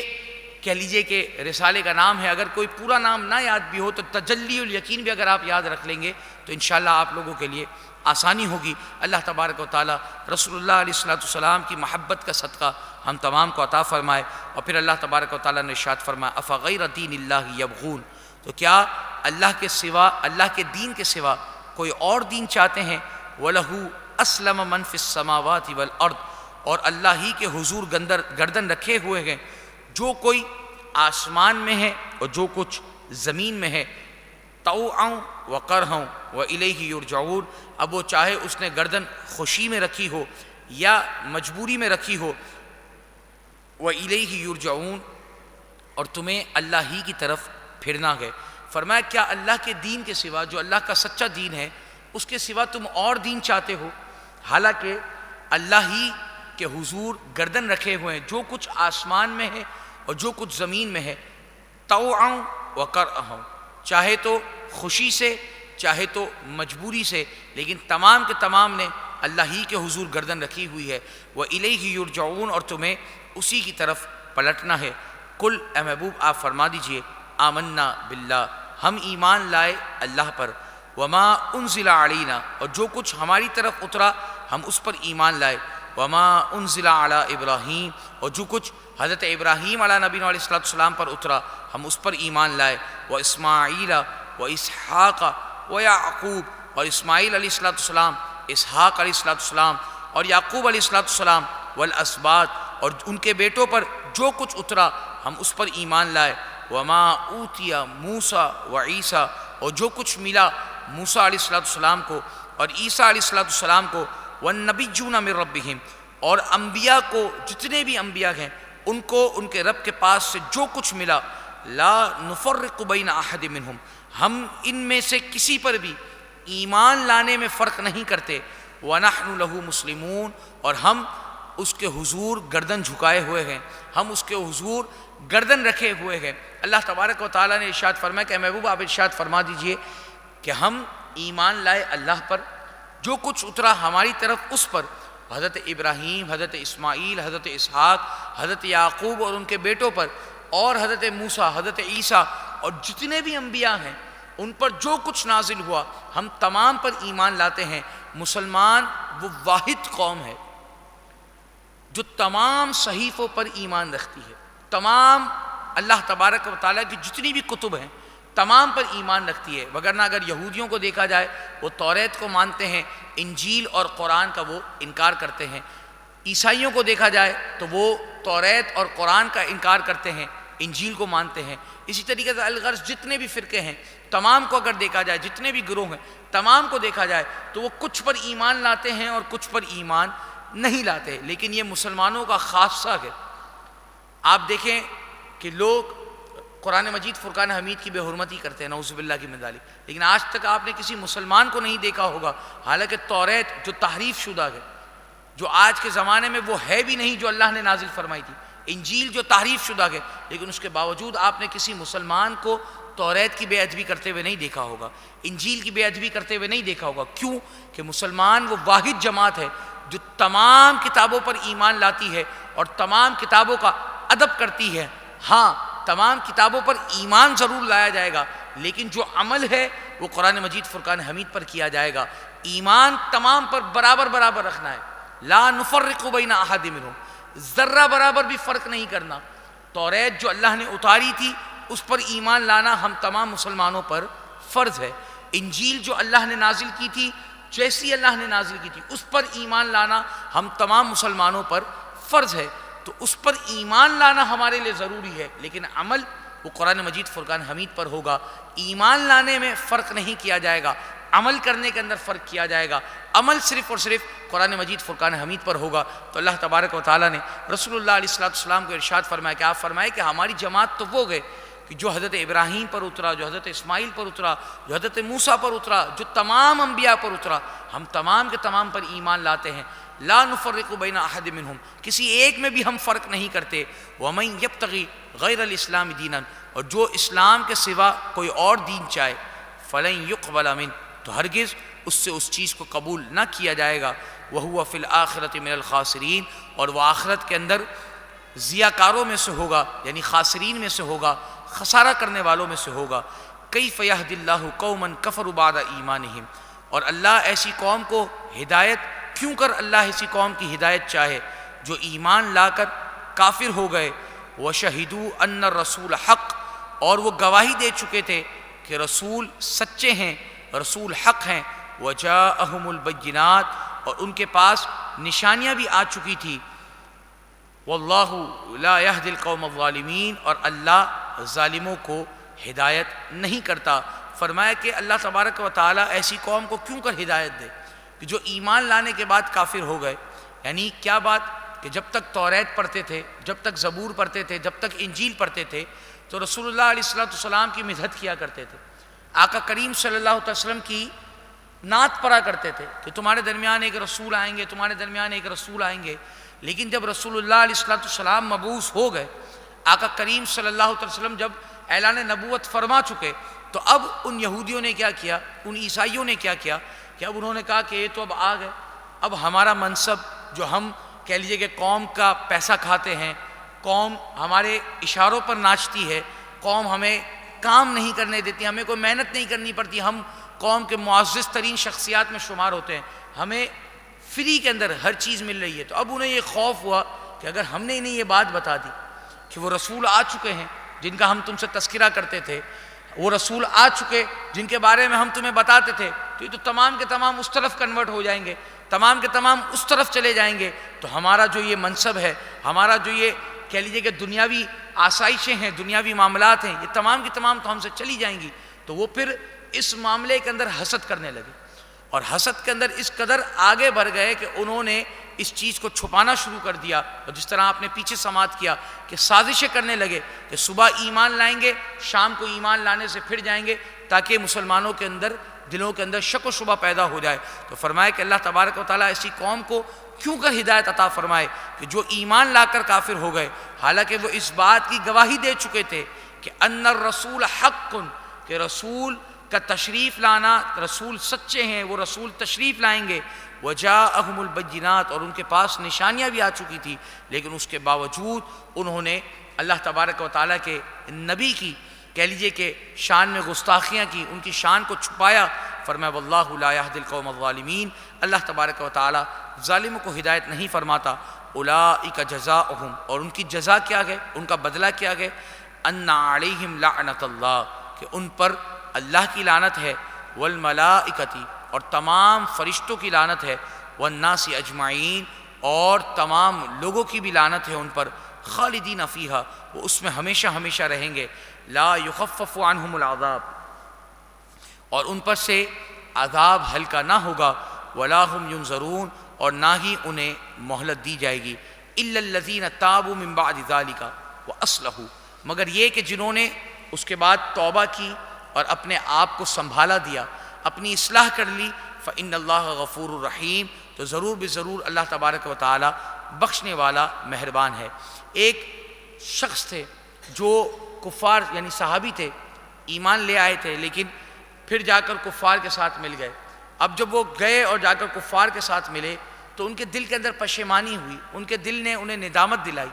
تو انہوں نے رسول اللہ علیہ السلام کی بارگاہ میں پیغام پہنچایا اور آپ سے دریافت کیا کہ اگر میں اب توبہ کر لیتا ہوں اور دوبارہ ایمان لاتا ہوں تو کیا میرا ایمان قابل قبول ہے؟ کیا مجھے معافی مل جائے گی؟ کیا میرے لیے آسانیاں پیدا ہو جائیں گی؟ رسول اللہ علیہ السلام نے فرمایا کہ ہاں، تم دوبارہ لوٹ آؤ، ایمان لے آؤ، اللہ تبارک و تعالی بخشنے والا مہربان ہے۔ تو وہ حضور کریم صلی اللہ علیہ وسلم کی بارگاہ میں حاضر ہوئے اور آپ نے آ کر دوبارہ حضور علیہ السلام کی ہاتھ پر تائب ہو کر توبہ کرتے ہوئے آپ دوبارہ ایمان لائے، اور آپ نے کہہ لیجیے کہ رسول اللہ علیہ السلام کی بارگاہ میں یا تو وہ کفار کے ساتھ جا کر جا ملے تھے، مرتد نہ ہوئے تھے، اور تائب ہو گئے دوبارہ آ کر، جب ان کے دل نے پشیمانی کی تائب ہو کر رسول اللہ علیہ السلام کی بارگاہ میں پہنچ گئے، تو ان کے لیے آیت مبارکہ نازل ہوئی کہ فرمایا الا الذین تابوا من بعد ذلک، مگر وہ لوگ کہ جنہوں نے اس کے بعد توبہ کر لی، واصلحوا، اور اپنے آپ کو سنبھالا دے دیا، فإن اللہ غفور الرحیم، تو ضرور اللہ بخشنے والا مہربان ہے۔ اور ان الذین کفروا بعد ایمانہم، اور بے شک وہ لوگ جو ایمان لا کر کافر ہوئے، ثم ازدادوا کفرا، اور پھر وہ اپنے کفر کے اندر اور زیادہ بھر گئے، لن تقبل توبتہم، تو اب ان کی توبہ ہرگز قبول نہ ہوگی، واولئک هم الضالون، اور وہی لوگ بہکے ہوئے ہیں اور وہی لوگ گمراہ ہیں۔ ان الذین کفروا، اور وہ لوگ جو کافر ہوئے، وماتوا، اور وہ مرے، وہم کفار، اس حال میں کہ وہ کافر تھے، فلن یقبل من احدہم، تو ہرگز ان میں سے کسی سے بھی قبول نہ ہوگا، ملء الارض ذہبا، اگرچہ وہ زمین بھر سونا بھی، ولو افتدی بھی، اگرچہ وہ زمین بھر سونا اپنی خلاصی کے لیے دے دے، اللہ تبارک و تعالیٰ قیامت کے دن ان سے قبول نہ فرمائے گا۔ انسان کو آج مال سے کتنی محبت ہے کہ اگر اس سے کہا جاتا ہے کہ یار اتنا مال دے دو، یہ دے دو، وہ کر دو، اور خاص کر اس وقت کہ جب وہ اچھے کاموں کے اندر اور دین کے کاموں کے اندر لگنا ہو، تو انسان تھوڑی دیر کے لیے شش و پنج کے اندر مبتلا ہوتا ہے، اپنے ہاتھ کو کھینچتا ہے کہ اگر میں نے یہ کر دیا تو یہ کیسے ہوگا، وہ کیسے ہوگا، لیکن فرمایا کل قیامت کا دن ہوگا، اور انسان جو آج ہمارے پاس اللہ نے ایمان کی دولت عطا فرمائی ہے، اور بن مانگے جو اللہ تبارک و تعالیٰ نے ہمیں ایمان کی دولت سے سرفراز کیا ہے، اس کی قدر و قیمت ہمیں اس آیت سے پتہ چل رہی ہے کہ جو لوگ کافر مریں گے اور کل قیامت میں جن اللہ کے حضور جب حاضر ہوں گے، تو اگر ان کے پاس زمین بھر سونا بھی ہوگا نا، ملء الارض ذہبا، زمین برابر سونا، اور اس کی مقدار اور بھی ایک اور مقام پر ارشاد فرمایا کہ جو کچھ زمین میں ہے اس کے برابر سونا ہو اور اسی کی مثل اور بھی ہو، وَلَوِ افْتَدَىٰ بھی، اور وہ اسے اپنی خلاصی کے لیے دینا چاہیں، فدیے کے طور پر دینا چاہیں کہ مجھ سے یہ لے لیا جائے اور میری جان بخشی کر دی جائے، مجھے چھوڑ دیا جائے، فرمایا کہ ان کے لیے کیا ہوگا، ان سے یہ سونا قبول نہ کیا جائے گا۔ اولئک لہم عذاب علیم، ان کے لیے دردناک عذاب ہے، وما لہم من ناصرین، اور وہاں پر ان کا کوئی مددگار نہیں۔ یہ بات یاد رکھیے گا کہ کوئی شخص ہر وقت، کہہ لیجئے کہ پورا وقت وہ ایمان کی حالت میں رہا، لیکن مرتے وقت اگر نعوذ باللہ من ذالک کسی نحوست کی بنا پر اس کی زبان سے کلمہ کفر ادا ہو گیا اور کافر ہو کر مرا، تو وہ کافر شمار ہو، چاہے پوری زندگی اس نے نیکیوں کے اندر گزاری ہو۔ اور ایک شخص ساری زندگی کافر رہا، لیکن اگر مرتے وقت اس کی زبان سے کلمہ طیبہ جاری ہو گیا، وہ ایمان لے آیا، تو وہ مسلمانوں کے اندر شمار ہوگا۔ تو ہمارے صالحین کا کیا طریقہ کار تھا؟ نیکیاں تو کرتے تھے، نیک اعمال بھی کرتے تھے، لیکن اپنے خاتمہ بالخیر اور خاتمہ بالایمان کے لیے اتنے فکر مند ہوتے تھے کہ راتوں راتوں کو جاگ کر رویا کرتے تھے۔ حضرت سفیان ثوری رضی اللہ تعالیٰ عنہ، آپ کے متعلق آتا ہے کہ ایک رات آپ پوری رات روتے رہے، روتے رہے روتے رہے روتے رہے، یہاں تک کہ صبح کے وقت آپ سے ایک بزرگ رحمۃ اللہ تعالی علیہ نے دریافت کیا کہ اے سفیان، کیا اپنے گناہوں کو یاد کر کے رو رہے ہو؟ کیا اپنے گناہوں کو یاد کر کر یا گناہوں کی وجہ سے رو رہے ہو؟ تو آپ رضی اللہ تعالیٰ عنہ نے ایک تنکا اٹھایا اور تنکا اٹھا کر فرمایا کہ میرے گناہوں کی حیثیت اللہ کے نزدیک اس تنکے کے برابر بھی نہیں ہے. یعنی پوری دنیا بھی اگر گناہ کرے نا، اللہ تبارک و تعالیٰ اس سے بے نیاز ہے، بے پرواہ ہے. اللہ کو اس کی کوئی پرواہ نہیں، کوئی اس کی کتنی نافرمانی کیوں نہ کر لے، کوئی اس کی کتنی ہی کہہ لیجئے کہ نافرمانی کرتے ہوئے اس کے ساتھ کتنا ہی معاملہ غلط کیوں نہ کر لے. فرمایا کہ میری گناہوں کی جو مقدار ہے یا میری گناہوں کی جو حیثیت ہے نا، وہ اللہ کے نزدیک اس تنک کے برابر بھی نہیں ہے. میں تو اس بات کو لے کر رو رہا ہوں کہ اللہ تبارک و تعالی مرتے وقت میرے ایمان کو سلامت رکھے، مرتے وقت میرا ایمان سلامت چلا جائے. فرمایا کہ جو شخص اس دنیا سے ایمان سلامت لے گیا نا، کل قیامت کے دن اگر گناہگار بھی ہوا، ویسے تو اللہ تبارک و تعالی لمحے بھر کے لیے بھی جہنم کا عذاب ہمیں نہ عطا فرمائے، لیکن اگر وہ ایمان سلامت لے گیا، اپنے گناہوں کا کفارہ ادا کرنے کے بعد وہ ضرور بھی ضرور جنت کے اندر داخل کیا جائے گا، ضرور بھی ضرور جنت کے اندر داخل. اس کے لیے شرط کیا گیا کہ اس دنیا سے ایمان سلامت لے کر جانا ہے. آج ہمارا حال دیکھیں، آج ہمارے معاملات دیکھیں. آج ہر وہ گناہ جس کے متعلق مفسرین نے، جس کے متعلق محدثین نے، جس کے متعلق صالحین نے لکھا کہ ان گناہوں سے بچو کہ یہ سلب ایمان، یعنی ایمان کے سلب ہو جانے کا ذریعہ ہے. کل جب مرتے وقت تمہیں کلمہ نصیب نہیں ہوگا، نعوذ باللہ تم ایمان کی حالت میں اس دنیا سے نہ جاؤ گے. آج مسلمان ہر اس گناہ کے اندر مبتلا ہے. جو گناہ صالحین نے لکھے کہ ان گناہوں سے بچو ورنہ سلب ایمان کا خطرہ ہے، آج مسلمان ہر اس گناہ کے اندر مبتلا ہے. اللہ تبارک و تعالیٰ نے سود کو حرام قرار دیا گیا، اپنے ساتھ جنگ فرمایا کہ میرے ساتھ جنگ ہے. لیکن آج جتنا مسلمان اس سود کے کاروبار کے اندر مبتلا ہے، دوسرا کوئی نہیں. اللہ تبارک و تعالیٰ نے جھوٹی قسم کھا کر سودا بیچنے کو منع فرمایا. آج مسلمان جتنی جھوٹی قسم کھا رہا ہے، دوسرا کوئی نہیں. اللہ تبارک و تعالیٰ نے کہہ لیجئے کہ مال ذخیرہ کرنا، مال اسٹاک کر کر مسلمانوں کو تکلیف دے کر بیچنا، اس سے منع فرمایا. آج مسلمان اپنے 2 پیسے کے فائدے کے لیے جتنی ذخیرہ اندوزی مسلمان کرتا ہے، اتنی کوئی دوسری نہیں کرتا.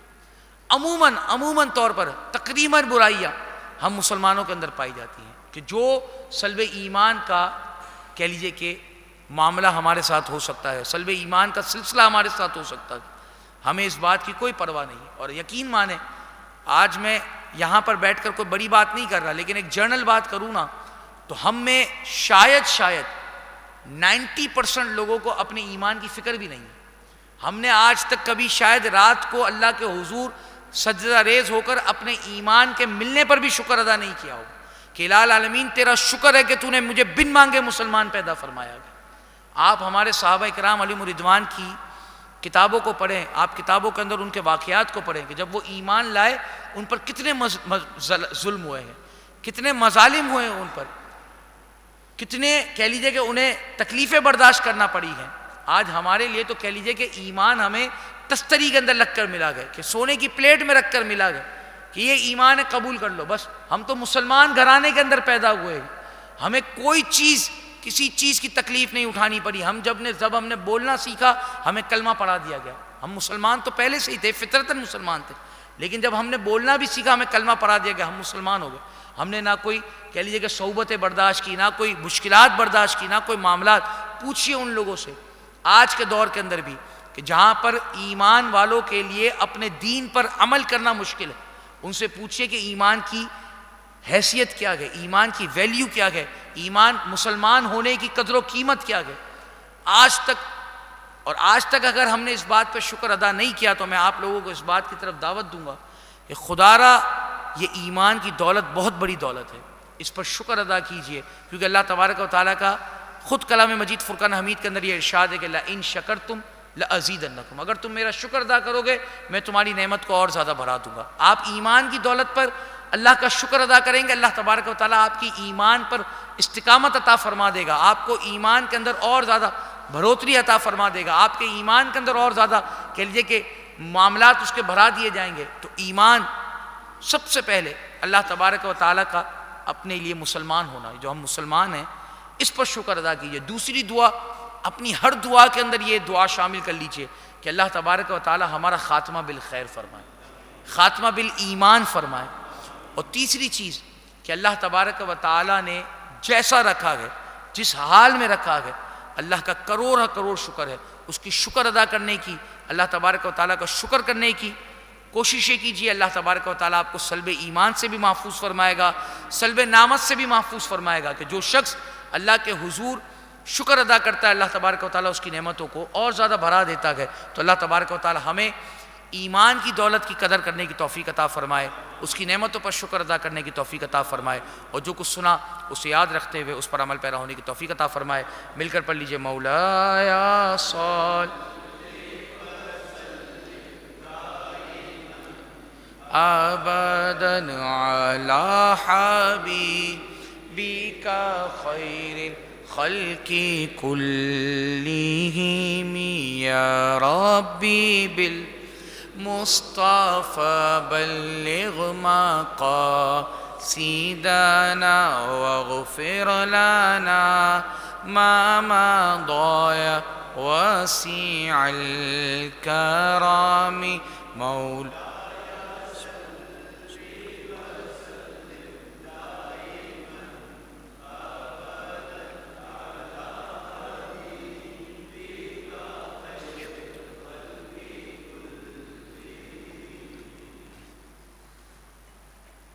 اللہم صلی وسلم وبارک علیہ۔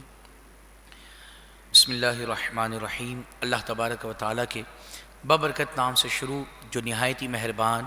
اور رحم فرمانے والا ہے۔ بحمد اللہ تعالیٰ 3 پارے مکمل ہوئے اور چوتھے پارے کی ابتدا ہو رہی ہے۔ اللہ تبارک و تعالیٰ نے ارشاد فرمایا لن تنالوا البر، تم ہرگز بھلائی کو نہ پہنچو گے، حتیٰ تنفقوا، یہاں تک کہ تم خرچ نہ کر دو، مما تحبون، جب تک کہ راہ خدا میں اپنی سب سے پیاری چیز خرچ نہ کرو،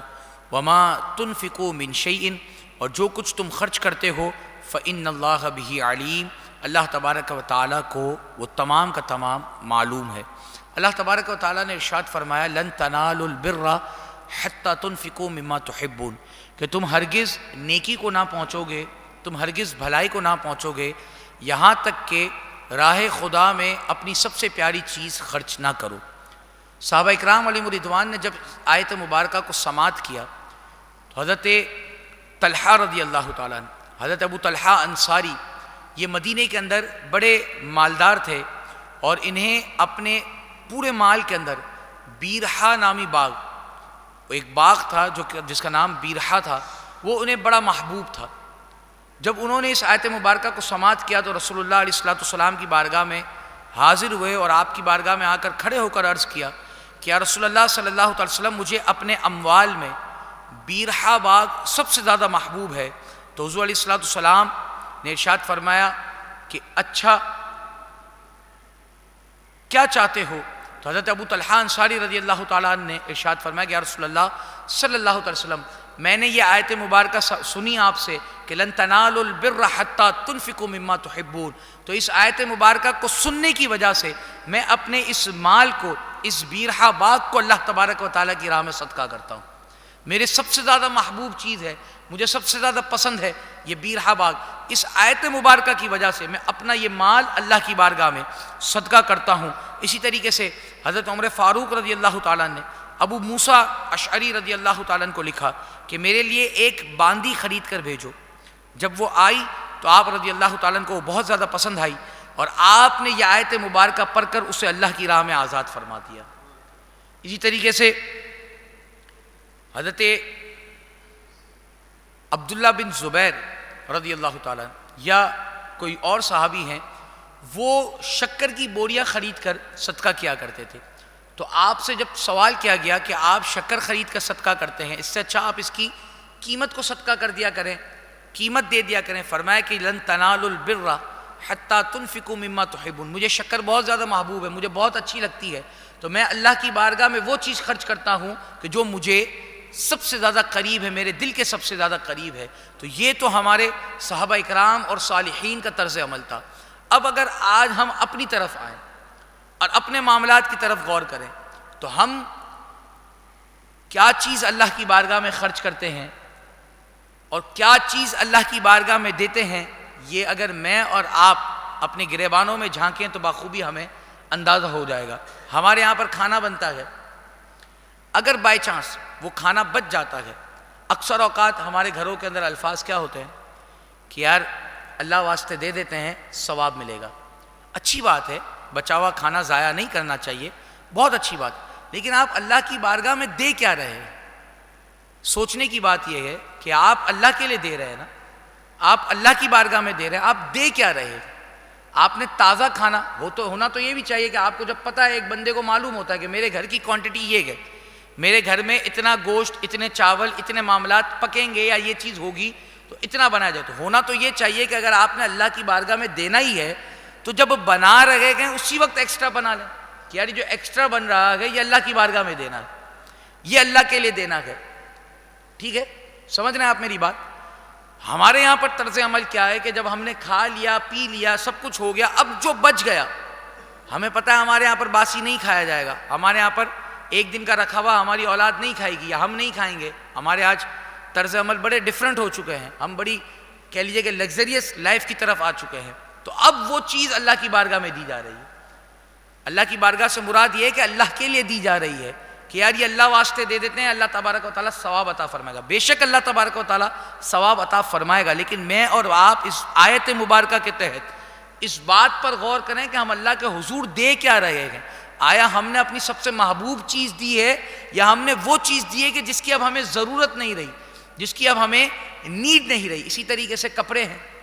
جب ہم پہن کر بالکل اس سے فارغ کر دیتے ہیں، یا کہہ لیجیے کہ بالکل جب برابر ہو جاتا ہے، جب ہم کسی غریب کا خیال کرتے ہیں، ہمیں یاد آتا ہے کہ چلو یار یہ کسی غریب کو دے دیں، اچھی بات ہے، دینا چاہیے، کسی غریب کے تن پر کپڑا جاتا ہے، لیکن کبھی آپ نے یہ طرز عمل اختیار کیا کہ مجھے یہ سوٹ پسند آیا، مجھے کپڑا پسند آیا، میں اپنے لیے بھی سلواؤں اور اللہ کی بارگاہ میں دینے کے لیے بھی ایک سوٹ سلواؤں؟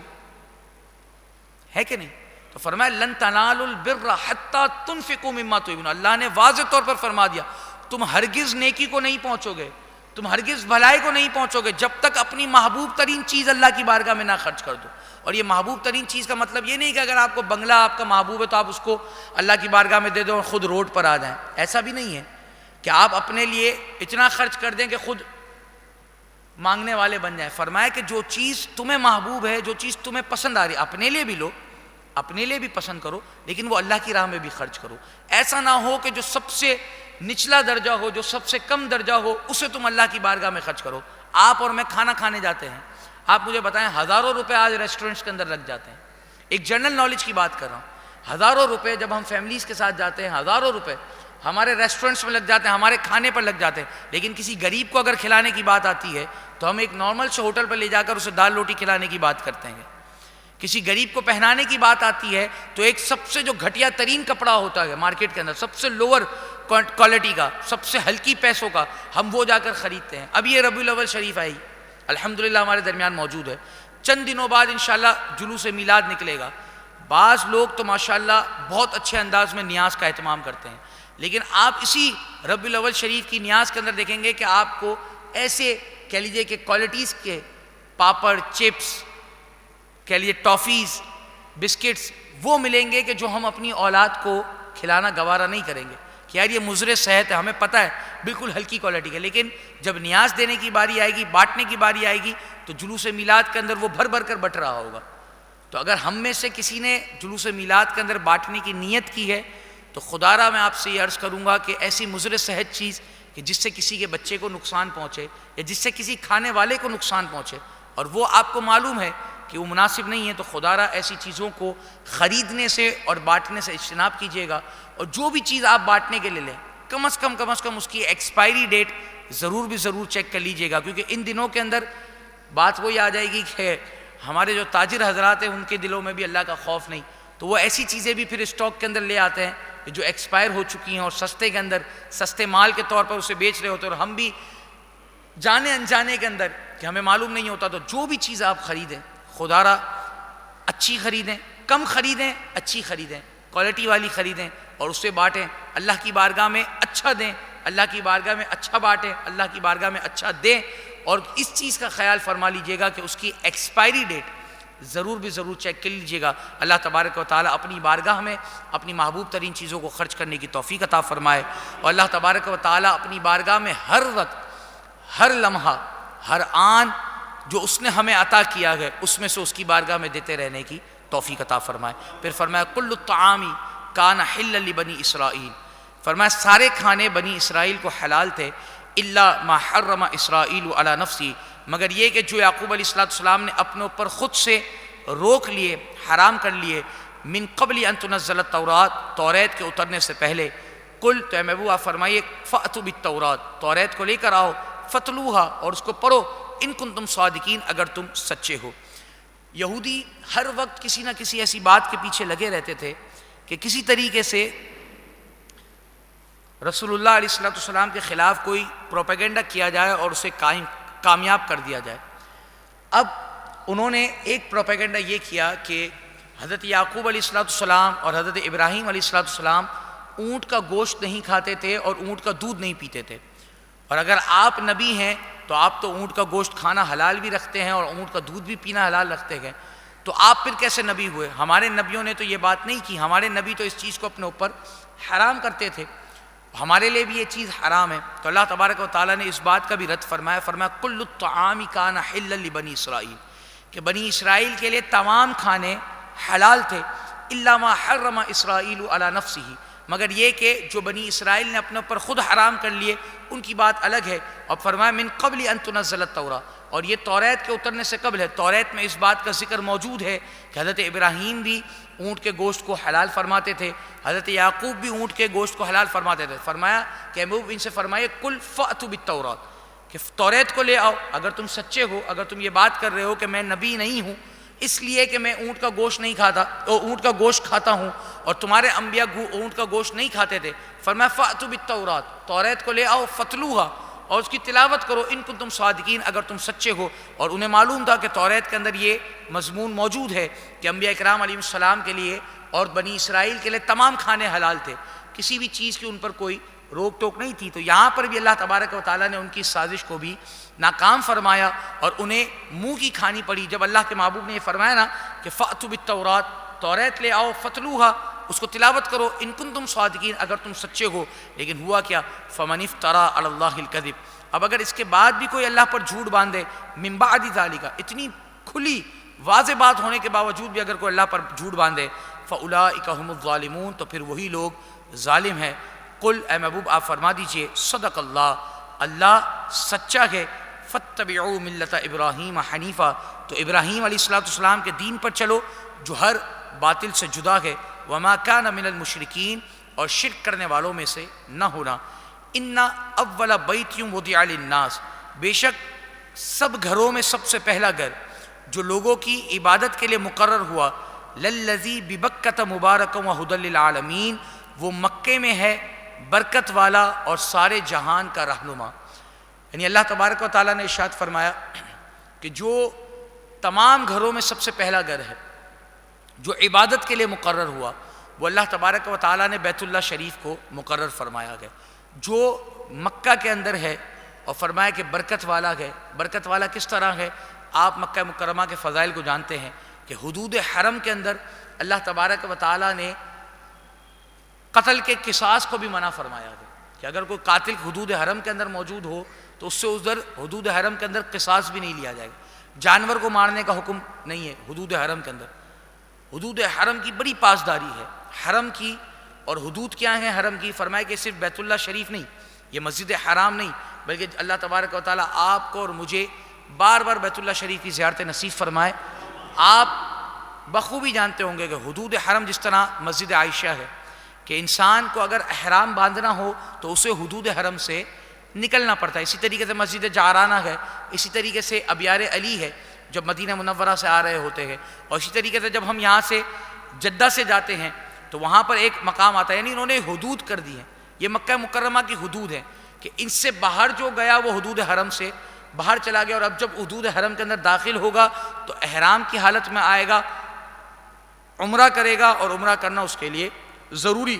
ہو جائے گا۔ تو فرمایا کہ یہ حدود حرم یہ ہیں کہ اس کے اندر اللہ تبارک و تعالیٰ نے برکتیں رکھی ہیں اور اللہ تبارک و تعالیٰ نے اسے تمام جہانوں کے لیے ہدایت والا بنایا گیا. اور پھر فرمایا فیہ آیات بینات کہ اس میں کئی کھلی نشانیاں موجود ہیں. ان الصفا والمروۃ من شعائر اللہ. اللہ نے خود ارشاد فرمایا دوسرے پارے کے اندر کہ صفا اور مروہ یہ اللہ کی نشانیوں میں سے ایک نشانی ہے. حالانکہ صفا اور مروہ کیا گئے؟ یہاں پر ایک نبی کی والدہ جو کہ پاک دامن تھی، پاکیزہ تھی، وہ دوری تھی. اللہ تبارک و تعالیٰ نے اپنے پیاروں، اور اگر آپ حج کو اٹھا کر دیکھیں نا، حج نام کس چیز کا ہے تو آپ کو حج اللہ تبارک و تعالیٰ کے پیاروں کی یاد ہی دلائے گا کہ یہاں پر اللہ تبارک و تعالیٰ نے اپنے پیاروں کی یاد کے نام کو حج کا نام دیا گیا کہ فرمایا کہ صفا و مروہ پر دوڑنا یہ حضرت حاضرہ رضی اللہ تعالیٰ عنہ کی سنت مبارکہ ہے. اللہ تبارک و تعالیٰ نے ان کو یہ ادا اتنی پسند آئی کہ اللہ تبارک و تعالیٰ نے رہتی دنیا تک مسلمانوں کو یہاں پر چلنے کا حکم ارشاد فرما دیا. فیہ آیات بینات، اس کے اندر کئی نشانیاں موجود ہیں. فرمایا مقام ابراہیم،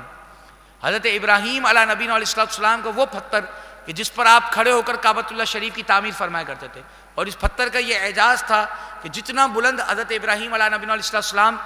اینٹوں کو رکھا کرتے تھے یہ اتنا بلند ہوتا چلا جاتا تھا، اور جب آپ کو نیچے آنا ہوتا تھا حضرت ابراہیم علیہ السلام حکم فرماتے تو یہ پتھر نیچے ہو جایا کرتا تھا. اور آج بھی الحمدللہ مقام ابراہیم پر وہ چیز موجود ہے، اور اس پر حضرت ابراہیم علیہ نبینا علیہ السلام کے قدموں کے نشان بھی موجود ہیں. تو اللہ تبارک و تعالیٰ نے اپنے پیاروں کی یاد کو اور پیاروں کے مقامات کو اللہ تبارک و تعالیٰ نے کیا فرمایا کہ فیہ آیات بینات مقام ابراہیم، کہ اس کے اندر روشن نشانیاں ہیں، روشن آیات ہیں. وہ روشن نشانیاں کیا ہیں کہ اس میں مقام ابراہیم ہے. ومن دخلہ، اور جو کوئی اس میں داخل ہوا کان آمنا، وہ امن پا گیا، وہ امان والا ہو گیا. وللہ علی الناس حج البیت، اور اللہ کے لیے لوگوں پر اس گھر کا حج کرنا ہے. من استطاع الیہ سبیلا، جس کو استطاعت ہو اس تک چل کر آنے کی. اب استطاعت کیا ہے؟ فرمایا کہ سب سے پہلی بات تو یہ کہ اس کے پاس زاد راہ ہو اور اس پر حج فرض ہو چکا ہو. زاد راہ کیا ہے؟ کہ جو شخص حج کرنے کا ارادہ رکھتا ہو اس کے پاس راستے کا مال و زر موجود ہو کہ جتنا وہ جائے گا اور جتنا وہ آئے گا اتنا اس کے پاس خرچ کرنے کے لیے رقم موجود ہو، اور اہل و عیال جو پیچھے موجود ہیں ان کے لیے بھی اتنی رقم چھوڑ کر جائے کہ جتنے دنوں میں یہ حج کر کر آئے گا اتنے دنوں تک اہل و عیال کے لیے کوئی پریشانی نہ ہو. اس کے علاوہ حج کے جو فرائض ہیں، حج ہونے کے جو معاملات ہیں وہ فقہی معاملات ہیں، انہیں پڑھنا، انہیں سمجھنا ہم تمام مسلمانوں کے لیے فرض ہے، ضروری ہے. تو ان تمام چیزوں کو بھی پڑھنے کی آپ کوشش کیجئے، سمجھنے کی کوشش کیجئے. جو دین اسلام کے 5 ارکان ہیں ان تمام ارکان کا علم حاصل کرنا ہر مسلمان مرد عورت پر فرض ہے. تو اللہ تبارک و تعالی ہمیں فرائض علوم کو سیکھنے اور سمجھنے کی توفیق عطا فرمائے. اور پھر اللہ تبارک و تعالی نے ارشاد فرمایا ومن کفر، اور جو کوئی اس کا منکر ہوا فإن اللہ غنی عن العالمین، تو اللہ تبارک و تعالی تمام جہانوں سے بے پرواہ ہے. اللہ تبارک و تعالیٰ کو اس چیز کی کوئی پرواہ نہیں کہ تم اس بات کو مانتے ہو یا نہیں مانتے. اللہ تبارک و تعالیٰ اس بات سے بے پرواہ ہے. قل، اے محبوب آپ فرما دیجئے، یا اہل الکتاب، اے اہل کتاب، لما تکفرون بآیات اللہ، اللہ کی آیتوں کو کیوں نہیں مانتے. واللہ شہید علی ما تعملون، حالانکہ تمہارے تمام کام اللہ کے سامنے ہیں. تم اللہ کی آیتوں کو کیوں نہیں مانتے، اللہ کی آیتوں کے اندر کیوں بگاڑ پیدا کرتے ہو. قل، اے محبوب آپ فرما دیجئے، یا اہل الکتاب، اے اہل کتاب،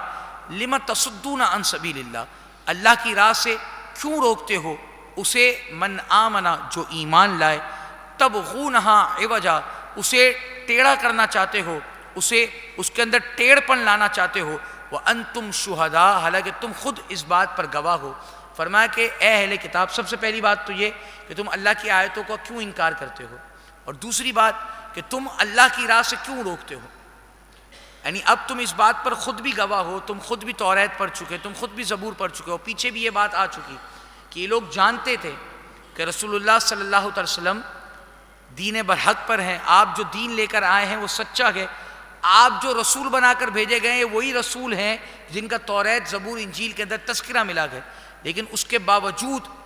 میں نے آپ کو کیا بتایا کہ وہ اپنی دنیاوی منفیتوں کے لیے، اپنے دنیاوی فائدوں کے لیے رسول اللہ علیہ السلام کے دشمن ہوئے، رسول اللہ علیہ السلام سے حسد کرنے لگے. تو فرمایا کہ تم اللہ کی راہ سے کیوں روکتے ہو. من آمنا، اسے جو ایمان لائے، تبغونہا عوجا، اور اسے ٹیڑھا کرنا چاہتے ہو، وانتم شہداء، حالانکہ تم خود اس بات پر گواہ ہو، کہ تم خود اس بات پر گواہ ہو کہ یہ رسول اللہ علیہ السلام وہی ہیں جن کا توریت، زبور، انجیل کے اندر تذکرہ آیا ہے۔ وَمَا اللَّهُ بِغَافِلٍ عَمَّا تَعْمَلُونَ، اور اللہ تمہارے اعمال سے بے خبر نہیں، اللہ تبارک و تعالیٰ کو تمہارے تمام کاموں کی خبر ہے۔ یا ایھا الذین آمنوا، اے ایمان والو، ان تطیعوا فریقا من الذین اوتوا الکتاب، اگر تم کتابیوں کے کہے پر چلے اور کتابیوں کے کہنے پر چلے، یردوکم بعد ایمانکم، تو وہ تمہیں ایمان لانے کے بعد، یردوکم بعد ایمانکم کافرین، وہ تمہیں ایمان لانے کے بعد کافر کر چھوڑیں گے۔ ایک یہودی مسلمانوں کی ایک مجلس کے پاس سے گزرا اور اس نے دیکھا کہ اوس اور خزرج قبیلے، جو کہ پہلے یہودی ہوا کرتے تھے، بعد میں وہ ایمان لے آئے، وہ آپس میں بڑی محبت کے ساتھ، بڑی التفات والی، بڑی محبت والی باتیں کر رہے ہیں۔ حالانکہ جب زمانہ جاہلیت کا دور تھا تو اوس اور خزرج قبیلے ایک دوسرے کے جانی دشمن ہوا کرتے تھے، یعنی ایک دوسرے کے علاقے میں بھی اگر کوئی آ جاتا تھا تو وہ اس کو قتل کر دیا کرتے تھے، اس قدر شدید دشمنی تھی۔ تو اب جب اس نے یہ چیز دیکھی تو اس کو جلن محسوس ہوئی، اور اس نے ایک یہودی شاعر کو بلایا اور اس نے کہا ایک نوجوان کو کہ تم ان کے درمیان ایسے اشعار پڑھو جو ان کو پرانے زمانے کی یاد دلا دے، کیونکہ شعر و شاعری کے اندر تو عرب آپ جانتے ہیں کہ ان کا طوطی بولتا تھا۔ تو پھر اس شخص نے کیا کیا، اس شاعر نے اس وقت، یعنی جو اوس اور خزرج قبیلے کی جو دشمنی کے وقت کے جو اشعار لکھے ہوئے تھے وہ ان کے درمیان پڑھنے لگا۔ اب جب اوس اور خزرج قبیلے نے اس وقت کی کہہ لیجیے کہ پرانی دشمنی ان کو یاد دلائی گئی، جان بوجھ کر یاد دلائی گئی، ان کے سامنے اس کا تذکرہ کیا گیا اور ان کے سامنے یہ باتیں یاد دلائی گئی کہ اس نے تمہارے بھائی کو قتل کیا تھا، اس نے تمہارے باپ کو قتل کیا تھا، تو عنقریب ہو سکتا تھا کہ یہ اوس اور خزرج قبیلے آپس میں لڑ پڑتے، لیکن رسول اللہ علیہ السلام ان کے درمیان تشریف لے آئے اور آپ نے آ کر جب معاملے کا استفسار کیا کہ کیا معاملہ ہے، تو فرمایا کہ یہ معاملہ ہے یا رسول اللہ، اس طریقے کا معاملہ ہوا ہے۔ تو رسول اللہ علیہ السلام نے ان کے درمیان دوبارہ صلح فرمائی، اور آپ علیہ السلام نے جب ان کے درمیان صلح فرمائی تو وہ پہلے سے بڑھ کر محبت اور پہلے سے بڑھ کر الفت والے معاملات کرنے لگے۔ تو یہاں پر یہ ارشاد فرمایا گیا کہ یا ایھا الذین آمنوا ان تطیعوا، کہ اگر تم نے اے ایمان والو ان اہل کتاب میں سے کسی ایک گروہ کی بات مانی، اور یہاں پر کیا ہوا تھا کہ انہوں نے اس کی بات کو سنا، اس کی بات کو مانا، تو فرمایا یردوکم بعد ایمانکم کافرون، تو اگر تم ان کی باتوں کو سنو گے، ان کی باتوں کے کہے پر چلو گے تو یہ کیا کریں گے، تمہارے ایمان لانے کے بعد تمہیں کافر کر چھوڑیں گے۔ تمہیں ایک وقت ایسا آئے گا تم ایک بات مانو گے، تم پھر دوسری بات مانو گے، تم تیسری بات مانو گے، ایک وقت ایسا آئے گا کہ یہ تمہیں کافر کر چھوڑیں گے۔ وَكَيْفَ تَكْفُرُونَ، اور تم کیوں کر کفر کرو گے، وَأَنْتُمْ تُتْلَى عَلَيْكُمْ آیاتُ اللَّهِ، حالانکہ تم پر اللہ کی آیتیں پڑھی جاتی ہیں، وَفِيكُمْ رَسُولُ، اور تمہارے درمیان اس کے رسول بھی موجود ہیں۔ یعنی اللہ تبارک و تعالیٰ کا یہ مسلمانوں پر کرم ہوا کہ اللہ تبارک و تعالیٰ نے انہیں ایک بڑے فتنے سے، ایک بڑے فساد سے محفوظ فرما لیا، اور فرمایا کہ تم پر یہ اللہ کا فضل ہے کہ تم کیوں کر کفر کرو گے، حالانکہ تم اللہ کی آیتیں تم پر پڑھی جاتی ہیں، تم اللہ کی آیتوں کو پڑھتے ہو۔ وَفِيكُمْ رَسُولُ، اور تمہارے درمیان اللہ کے رسول موجود ہیں۔ وَمَن يَعْتَصِم بِاللَّهِ، اور جس نے اللہ کا سہارا لیا اور جس نے اللہ کی راہ کو پکڑا، فقد ہدی الی صراط مستقیم، تو ضرور بھی ضرور وہ سیدھی راہ دکھایا گیا ہے، اور ضرور بھی ضرور وہ سیدھی راہ پر چل رہا ہے۔ اللہ تبارک و تعالیٰ کی بارگاہ میں دعا ہے کہ اللہ تبارک و تعالیٰ ہمارے یہ جو مسلمانوں کے درمیان نا اتفاقی ہے، مسلمانوں کے درمیان جو ناچاکیاں ہیں، مسلمان کا چہرہ نہیں دیکھتا، مسلمان اپنے برابر مسلمان بھائی کی مدد نہیں کرتا، اللہ تبارک و تعالی ہمارے درمیان ان آیات کے صدقے سے باہمی اتفاق پیدا فرمائے، باہمی محبت عطا فرمائے، باہمی کہہ لیجئے کہ بھائی چارگی عطا فرمائے، مسلمان کو برداشت کرنے کی توفیق عطا فرمائے۔ اللہ تبارک و تعالی ہم تمام کے رزقوں کے اندر اللہ تبارک و تعالی وسیع رزق عطا فرمائے، آسان رزق عطا فرمائے، حلال رزق عطا فرمائے، اور جو کچھ سنا اسے یاد رکھتے ہوئے اس پر عمل پیرا ہونے کی توفیق عطا فرمائے۔ وآخر دعوانا ان الحمدللہ رب العالمین۔ ایک مرتبہ سورہ فاتحہ اور 3 مرتبہ سورہ اخلاص کی تلاوت فرما لیجیے۔